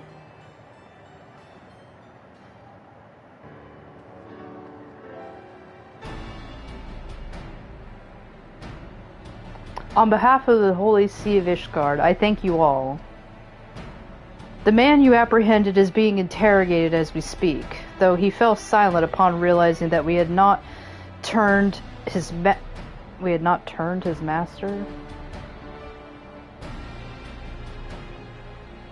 No, I read that right. He will soon tell us what he knows, one way or another. Pardon the intrusion, First Commander.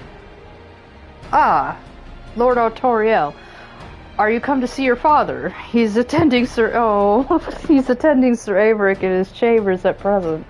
I didn't realize Dad was here. Painful.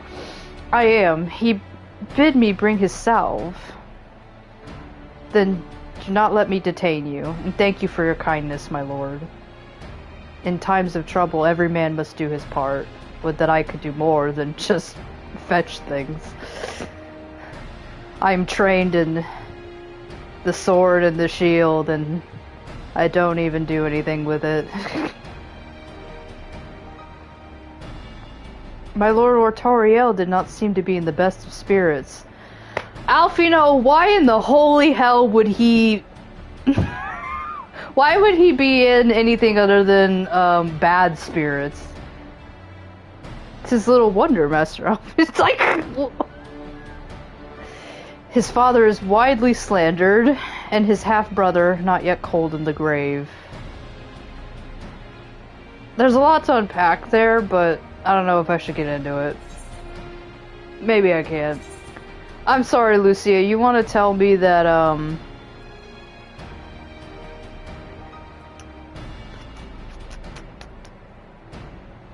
should I get that?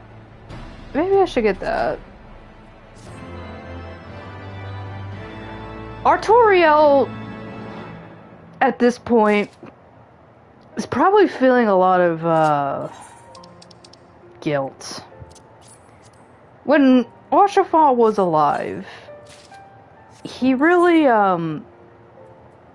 did not like him. I guess the best I could probably say from, like, what I'm feeling from him is that he tended to ignore Hachifon's, like, very existence at, you know, the best. But he was on his mother's side in not liking him because his mother hated Hachifon and refused to have anything to do with him because, you know, Hachifon is the result of cheating. But, now he's dead. And Artoriel's probably sitting there realizing he never gave his half-brother much of his time. So Lucia's saying, like, his half-brother is, like, barely cold in the ground. It's like, yeah, but he didn't really, try to forge a great relationship with him while he was alive to begin with. I do not mean to diminish our accomplishments, but until we identify the ones who ordered the fires set, our work is far from finished. Between the various conservative and religious factions in Ishgard, I dare say there's no shortage of parties who would like to see the status quo preserved. Do any likely suspects spring to mind? A lot of them. Far too many to count. Yorva's like, I already said that Lord part. Commander, your wounds. She's like, Amric, no. And he's like, well, thank you. He's like, Amric, yes. Time is of the essence. Lest we forget, these men would sooner put their own city to the torch than see it change. That I believe. When our enemies learn that we have apprehended their arsonist, there is no telling how they will react.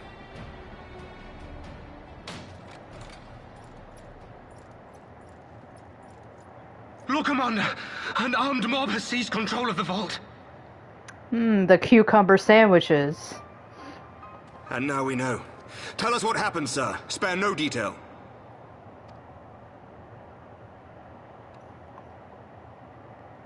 We were directing refugees into the Basilica, as you ordered, when all of a sudden, men brandishing weapons were all around us. It happened so fast, my lord. We had no time to respond. They were lured in by the They've taken the cucumber refugees hostage and sandwiches. barricaded themselves inside the vault. And they sent you to deliver their demands. Oh, man. We don't negotiate with the terrorists. True Brothers of the Faith demand that a conclave to select the next archbishop be held forthwith. Furthermore, they declare that you, Lord Commander, are guilty of patricide and high treason, and that you must surrender yourself at once to receive of the Fury's judgment. A good deal. Yeah, let's just do that. Ridiculous! I mean, do they honestly think that executing Sir Emmerich would change anything? That the truth will somehow die with him? They hope. These fundamentalists rage against the passing of the old ways, unable to accept there can be no going back.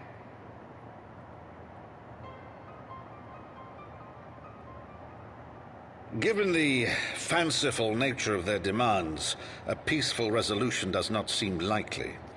If the hostages are to be rescued, it will be by force, I fear. Agreed. Lucia, take a contingent of knights and establish a perimeter outside the entrance. At once, Lord Commander. Hilda, I need your people out in force throughout the Broom. When word spreads of the situation, the friends and family of the hostages may try to take matters into their own hands. I will not give these militants more targets.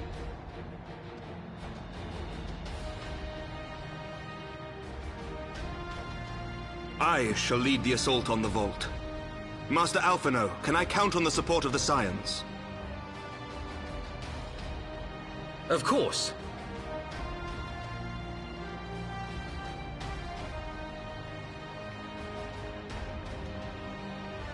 Yeah, if you remember what part I'm at, remember that this is like Thancred's first day in Ishgard. I shall join you as well, Lord Commander.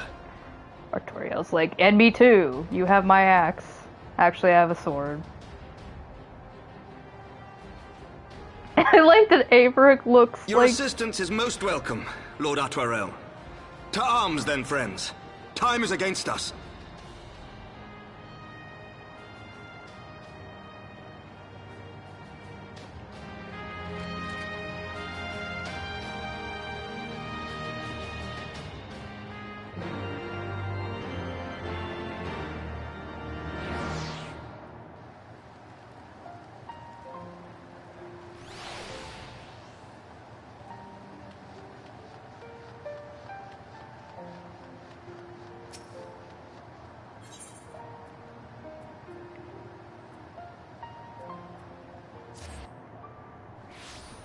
Amric had to give that look towards Lord Fortal. Not only because he's like, are you okay with another son going to the vault? And also, like, Edmund's probably gonna be like, Amric, you're another adoptee, so... Just like old times, I don't know, Thancred. I don't know. It's starting to get a little bit too real around here. Concentrate on freeing the hostages. I will tend to their wounds. Ready when you are, Yorva. Artoriel's like, I changed as much as I could. Actually, did Amric say Artoriel? I might be a little bit dyslexic with that I, probably. He's always been Artoriel for me. Do not concern yourself with my safety, lest you forget I too am an I. He's like, I may not fight a lot, but I do fight. And Yorva's like, I'm really nervous about this. Listen well. When we enter the Basilica, silently, he's like, silently, via this gate, according to our latest reports, there are at least 6 hostages being held within. The numbers and readiness of the true Brothers of Faith are unknown. I am told one claimed to have served under Thorin the Seventh. Might the same be true of the rest? Given the swiftness which they seize control of the vault, I think it highly likely, yes. Which means that they may well possess the knowledge required to turn the building's defenses against us. She's like, oh no, they've armed the espresso makers, the Starbucks. Be that as it may, we have no choice but to press on. Lord Artoriel, you are a brave man and true, and none would dare question your honor if you choose not to risk your life in this endeavor.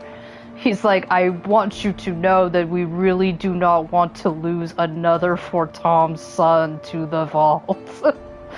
Are you certain you wish to join us? I am no stranger to the battlefield, Sir Amric, even though I've only done it maybe twice. My arm will not falter. My shield will not break. Yorva's like, no, you can't say that. Halone is my witness. We will bring these fanatics to justice. Yorva's like, you've jinxed it. No. Well said, my lord. She's like, no. Friends, follow me. Okay, I remember what happens after this part, but I have, like, no memory of this duty. It would seem our presence goes unnoticed. I'm sorry, Artoriel Ironbone? Bone? Bone? Okay, shit.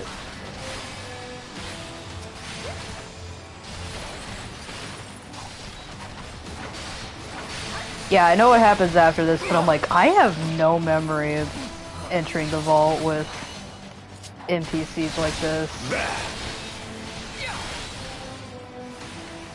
Honestly, this probably was an exciting moment. No, do not kill that man. My god. He just ran over that refugee like, I'm gonna kill him.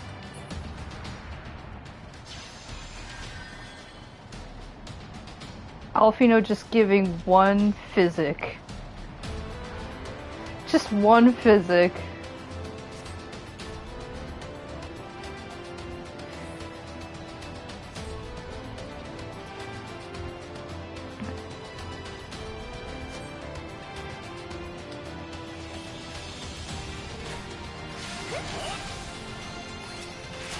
Alright, Y'shtola's gonna man the entrance. Oh wait, she's coming over here now. Oh wait, I can do this.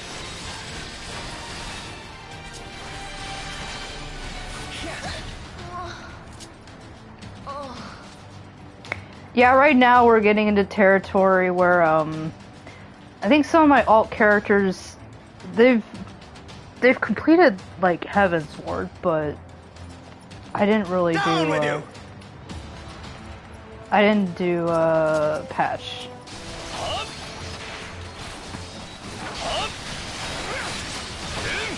No, you are not going to execute that hostage. Man, I can't get him off of him.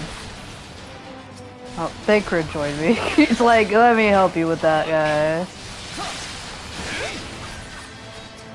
Yeah, this has to be content that I haven't done in 10 years.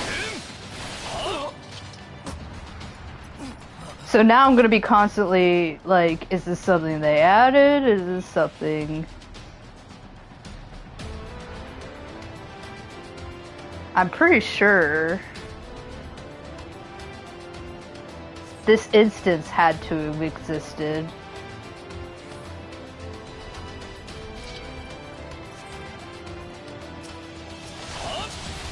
Because they're not acting like, you know, the trust NPCs. They're a little bit clunky.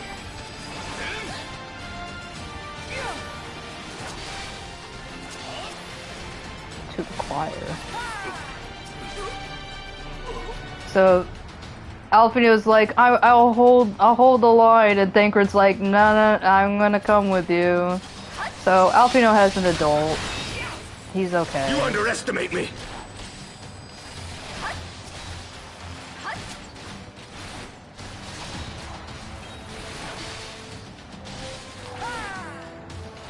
I'm pretty sure back in the day I must have been like, oh my god, NPCs in the dungeon with me.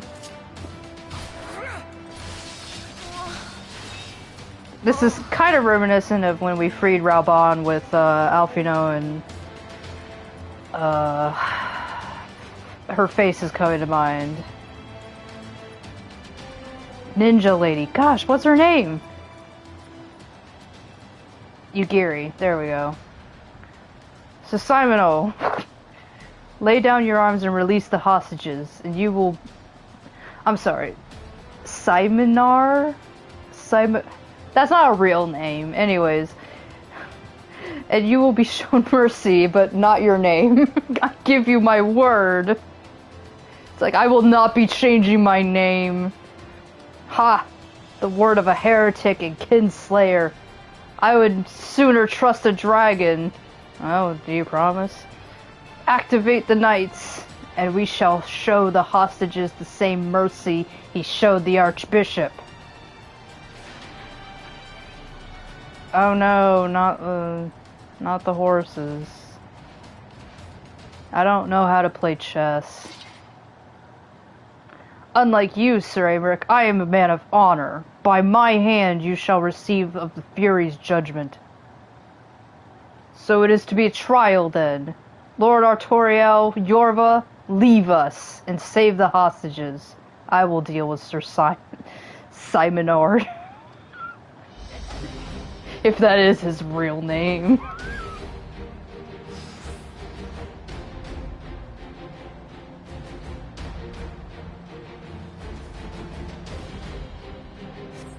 Okay, so what do we...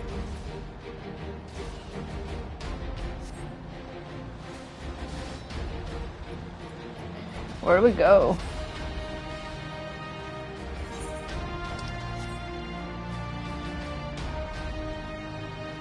Like, I assume we gotta go back up to the top, right? But this is blocked. You're doing great! You're doing great, sweetie! Just having his own... I think I'm gonna go this way. Oh, there's no... Okay, I see.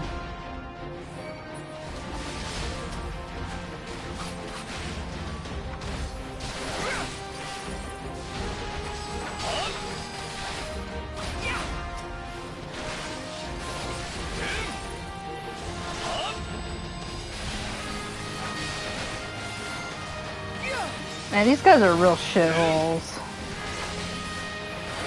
Injuring just innocent people. You know, you're really looking great for your cause and everything by doing this. I'm sure the people are definitely going to be in your favor after this stunt.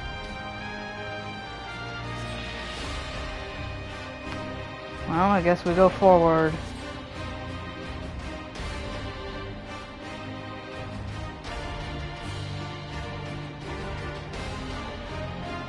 By what sorcery do you still stand?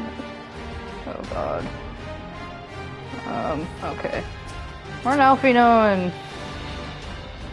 Thancred's supposed to take this hall.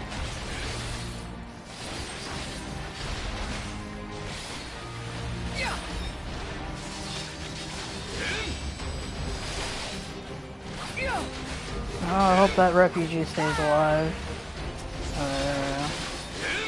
Oh.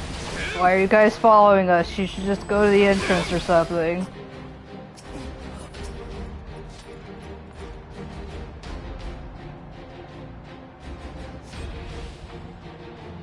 Okay, now to kill people. But now we gotta run. Because they got the doors blocked.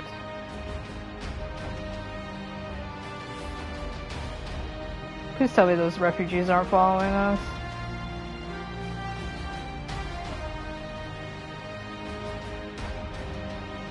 Like, you do not want to be in the middle of this.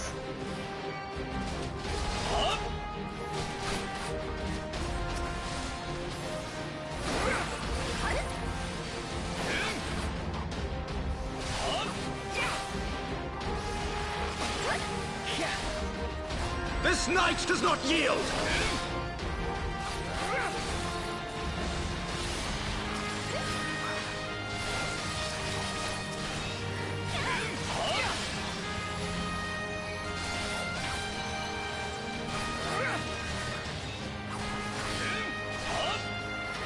Toriel over there with the paladin cure.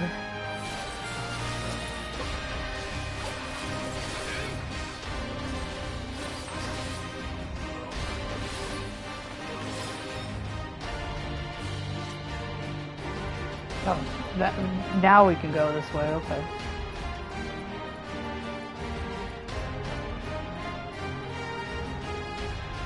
The final refugee! And that's the one I remember.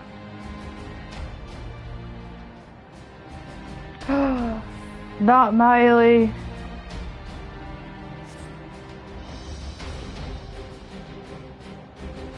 Oh my god, it's that crying kid. It's the same one where we're like, I don't know if I should question you, you were crying. Where is he? Where is he?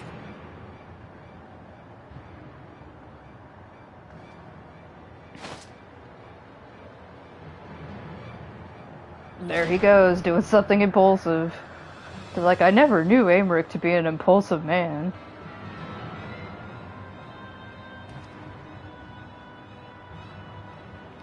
Come no closer!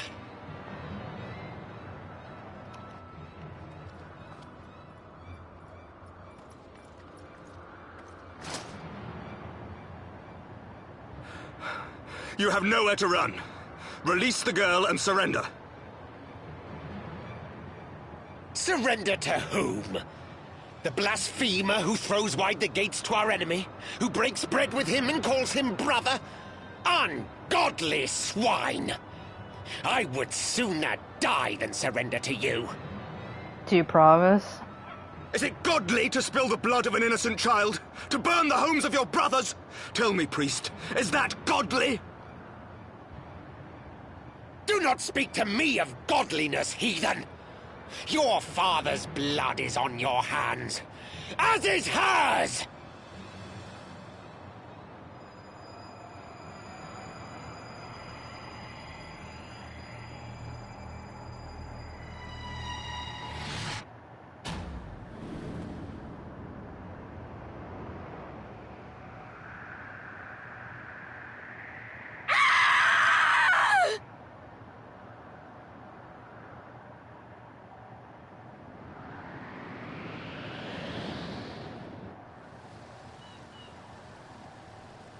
God, everybody's like, who had this on their bingo card?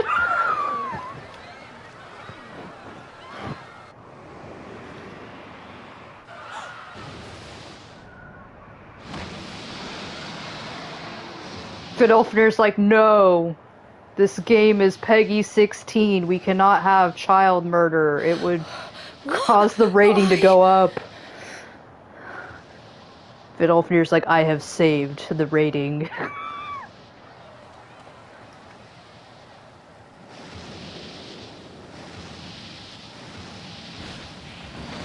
She's just like, why is there child murder in your city? Vidofne! She's like, what the fuck is going on? I came here because you invited me, and you got men flinging children off of buildings here? Is that normal? Is that normal for you guys? Knight. Mayhap I chose an inopportune moment? Maybe. Maybe not. Not at all. Pray forgive us this most unworthy reception. We are honored to have you with us. Yeah. And right glad of your aid. Honestly, all of y'all should be fucking embarrassed. Fortune delivered the child unto me. I had but to receive her.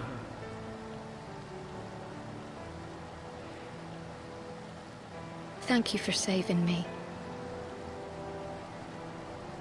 Thou art welcome, child. She's like, anyways, do you want me to eat that man? I'm kind of hungry.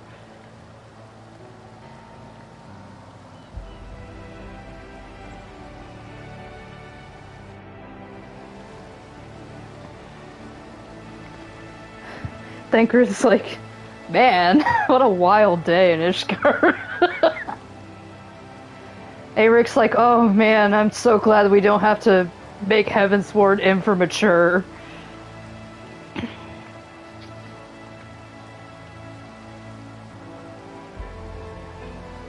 Never did I think to be indebted to so unexpected a savior. But full glad am I to be so.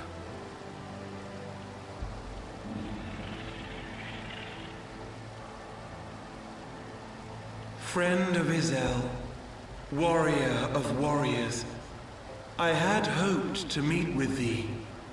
We just talked like an hour ago.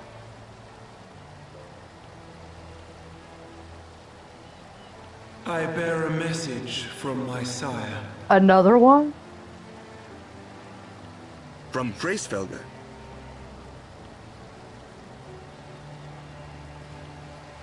Upon returning to our lands, Nidhogg's shade did sing unto his brood, and they for skies unknown did then take wing.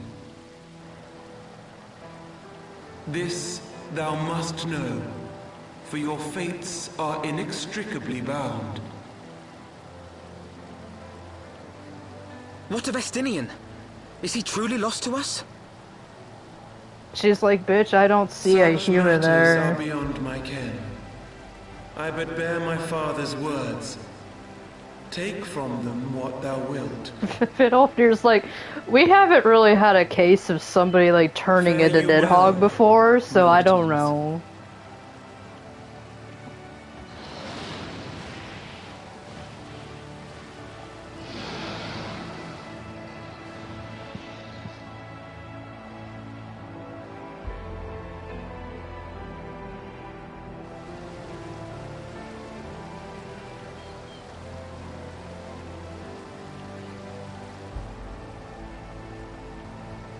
So it is as they say, then. A great white dragon swooped down from the heavens to rescue an innocent child. Edmont was like, I was on the toilet when that happened, damn it! Unexpected turn of events, but not an unwelcome one. The people will not soon forget this day. Yet how will they choose to remember it, Sir Emmerich? And will these events serve to bring man and dragon closer together, or drive a deeper wedge between brothers? Man, I don't know if Emmerich has much control over that. After 1,000 years, the world these men once knew is changing, and with ungentle swiftness to boot. Though their actions are misguided, their sentiments are only to be expected. You may be sure that others will rally to their cause. I mean, he's got a point, but... I share your desire for a lasting peace with the Javanians, I do. But I would not see it built on the bones of our countrymen, nor on our own.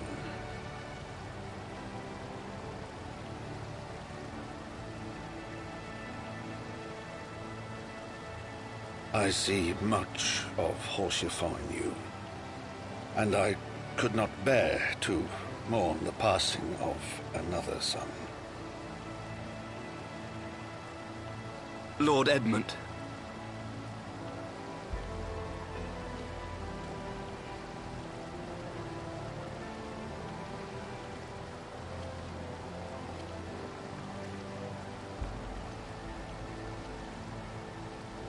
He's like, father has adopted another one, damn it. He's just like, how many people is he gonna adopt?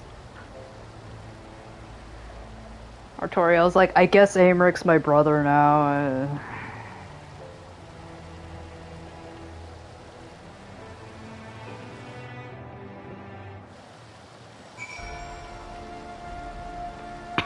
Well, Thancred, what do you think? Well, that was timely. He's like, well, I'm glad I didn't see a child go splat upon the ground. Thancred's like, I've seen a lot of shit. I think that's one thing I don't need to see. Vidofnir must have been circling for hours. Don't say that. Or Toriel, maybe you can treat this bastard brother than the last one. Americ's the do-over child, just like Yorva was the do-over child to Musosai. In the moments before Vidofnir appeared, I contemplated teleporting the girl. Y'shtola, can you please stop it with the damn flow? She's like, I was just gonna do it. Y'shtola, stop. What if you teleported her into a rock?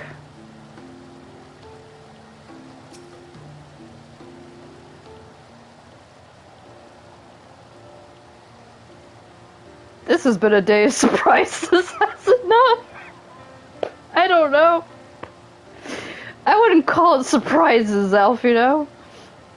This is but a pity Vidofnir could not stay longer. I think there was a timer before somebody was going to try to stab the dragon, alright?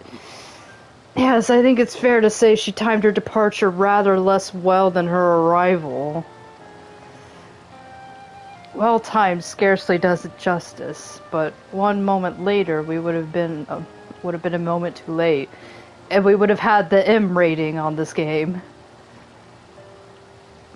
Yorva is gonna go to the bar and she's gonna be like, man, what a week. And Tataru's gonna be like, Yorva, it's Monday. Let us pray that the Ishgardians who yet harbor doubts will take these events to heart and accept the truth of Sir Amic's words. If anything, it makes the church look like a dickhole, so... Not that that ever really stops people. Well, 'tis only meant that I inform Tataru of what has occurred here. He's gonna have to go down to the bar and he's like, Tataru, a child almost died. And she's like, okay, let me get out, like, whiskey or something for this. If you have need of me, I'll be at Fortom Manor. Allow me to accompany you. I've never been there and I really want to have the comfy beds. Tataru would never forgive me if I left for the Rising Stones without saying goodbye. Man, that's like, you're like leaving like immediately, aren't you?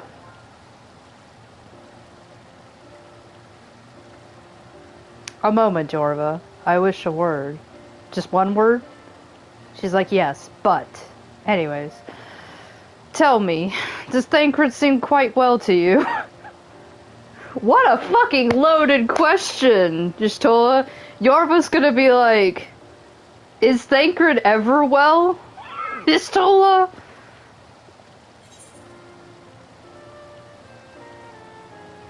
He held his own fault. He got on well enough with Hilda. What's a good Yorva answer? I want something to be like, was he ever okay? She's like, oh, you're worried about him making friends? I think he's friends with her now. Of that I have no doubt. His time in the wilderness did not deprive him of his charm. It's one of his other survival toolkits. But that is neither here nor there. What concerns me is his etheric flow, which I fear has been irreparably disturbed. Or disrupted, there we go. Disturbed, disrupted, you know. As a result, I strongly suspect that his ability to manipulate ether has been compromised. Simply put, Thancred may no longer be able to wield magics. Yorva's like sitting there like, I didn't see him cast any spells, but Y'shtola, he's never really casted a lot of spells beforehand. It would do much to explain why he chose to remain within the wilderness instead of seeking us out.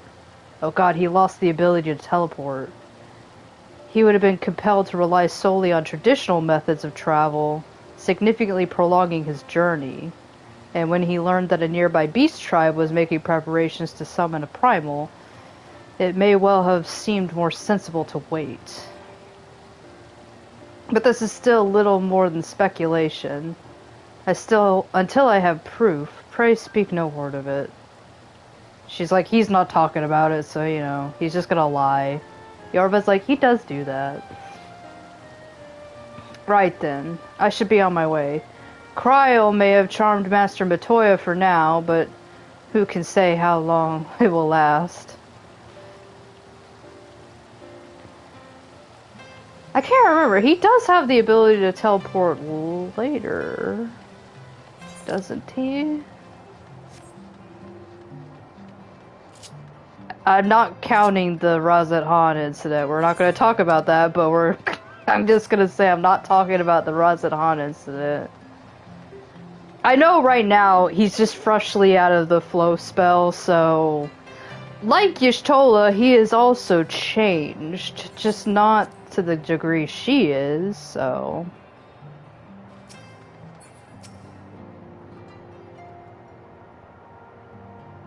This should be the final quest, isn't it? As goes light.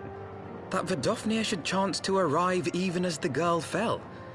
Truly, I could not have planned it better myself. It's almost like the narrative demanded of it. Hey, Manolin, where were you? Pissing in your pants? Ah, good. We were afraid you might have left. No, I heard there was afternoon tea here. I want nummies. A shield, my lord? Another one? They're like, this one does not... Fit for a true knight. An expression of our gratitude to you and yours. Long overdue. The last one we gave you had a hole in it. It wasn't great, so...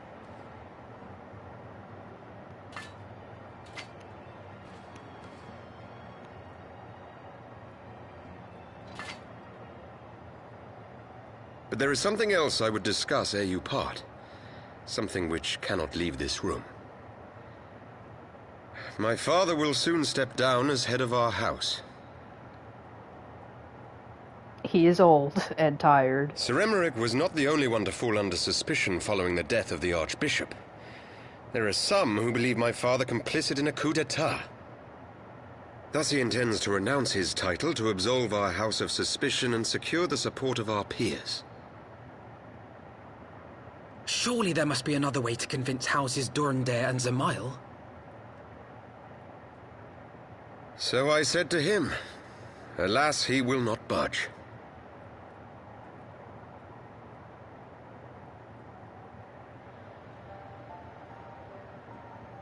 Ever since I was a child, I knew that I would one day succeed my father. The thought of it filled me with pride. Yet once I learned the day was at hand, my heart was filled with naught but dread. Our legacy is built upon the lies of our forefathers. In accepting this title, am I not perpetuating this injustice? Why should I become the next count?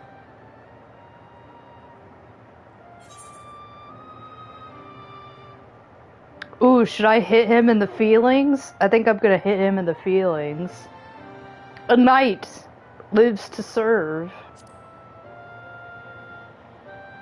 How about you focus on what you can do? You sound just like him. Aye, I suspect that is what Horsefon would have said. To aid those in need.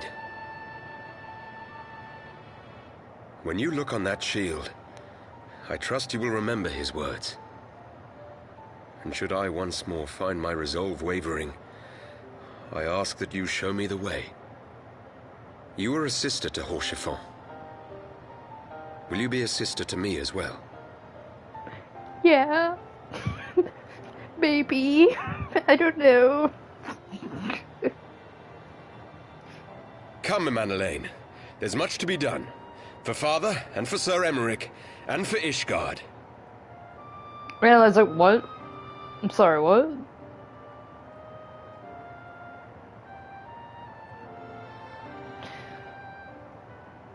Oh, you're gonna actually have to do something. And not just sit on your fat ass.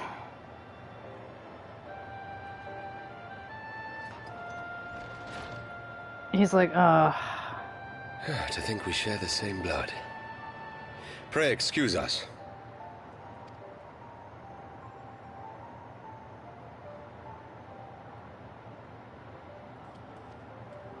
Those were the days of promises and vows, of tentative first steps into an uncertain future. A future shaped by the choices we made, in ways we could never have foreseen. Born of good and evil, of light and darkness, and shepherded by our hand. Be it for weal, or be it for woe.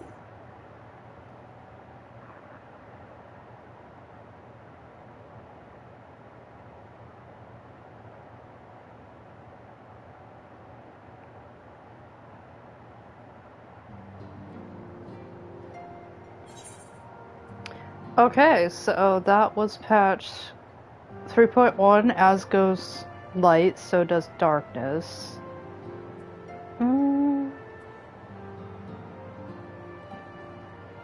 That sounds good. Aiming, healing. Maybe I'll go for aiming.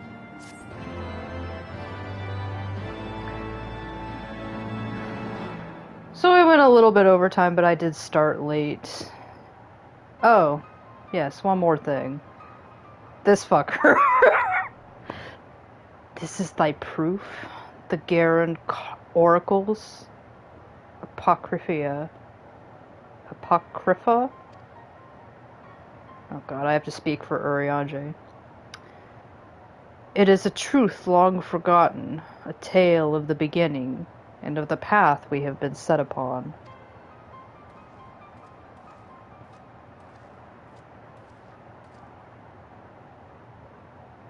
Our fates were ordained long ago, Archon.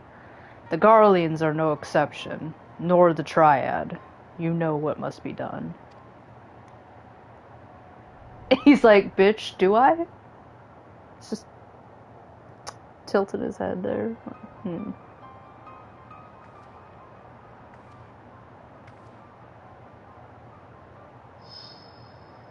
He's like, I sense a bitch! He's like, ah, okay, maybe not.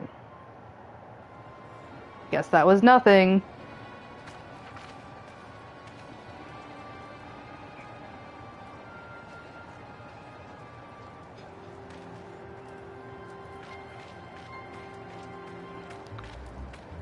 Look at these familiar shapes. Well, everyone has their orders. The mass will attack as soon as all units are in position. The Imperials won't know what hit them. I fear it will be bloody. What does Papalymo sound like in his... Papalymo has his most lines, of course, in A Realm Reborn, so I'm like... By Rauger, it better be. I can't recall what his voice sounds like other than his Realm Reborn voice. We cannot stay here forever, Yida. We have other responsibilities. You know, you remember the Scions? I know full well what my responsibilities are, and I mean to fulfill them. Every one. I just want to do a side quest, okay? A very, very long side quest.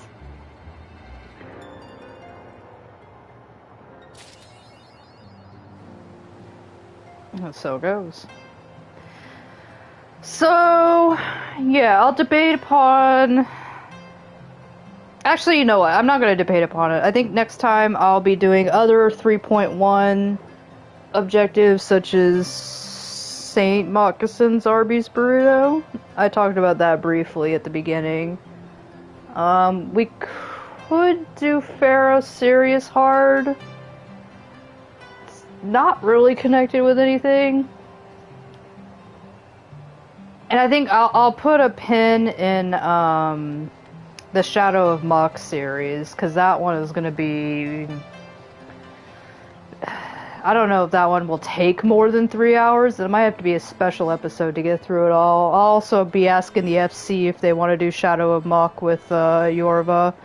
That way we can have guest stars. Because obviously the 24-man raids are not soloable. So, and I don't think Saint Moshian's or Pharaoh Sirius Hard are soloable. They're optional dungeons, so I do not think they put that at all in duty support, so. And after that, we'll start 3.2 Gears of Change. And I remember that one being a little bit beefier in the storyline, so we'll see if we break that up. And then Revenge of the Horde right after that. That one's going to take a while too, so. This one wrapped up neatly in around 3 hours, give or take.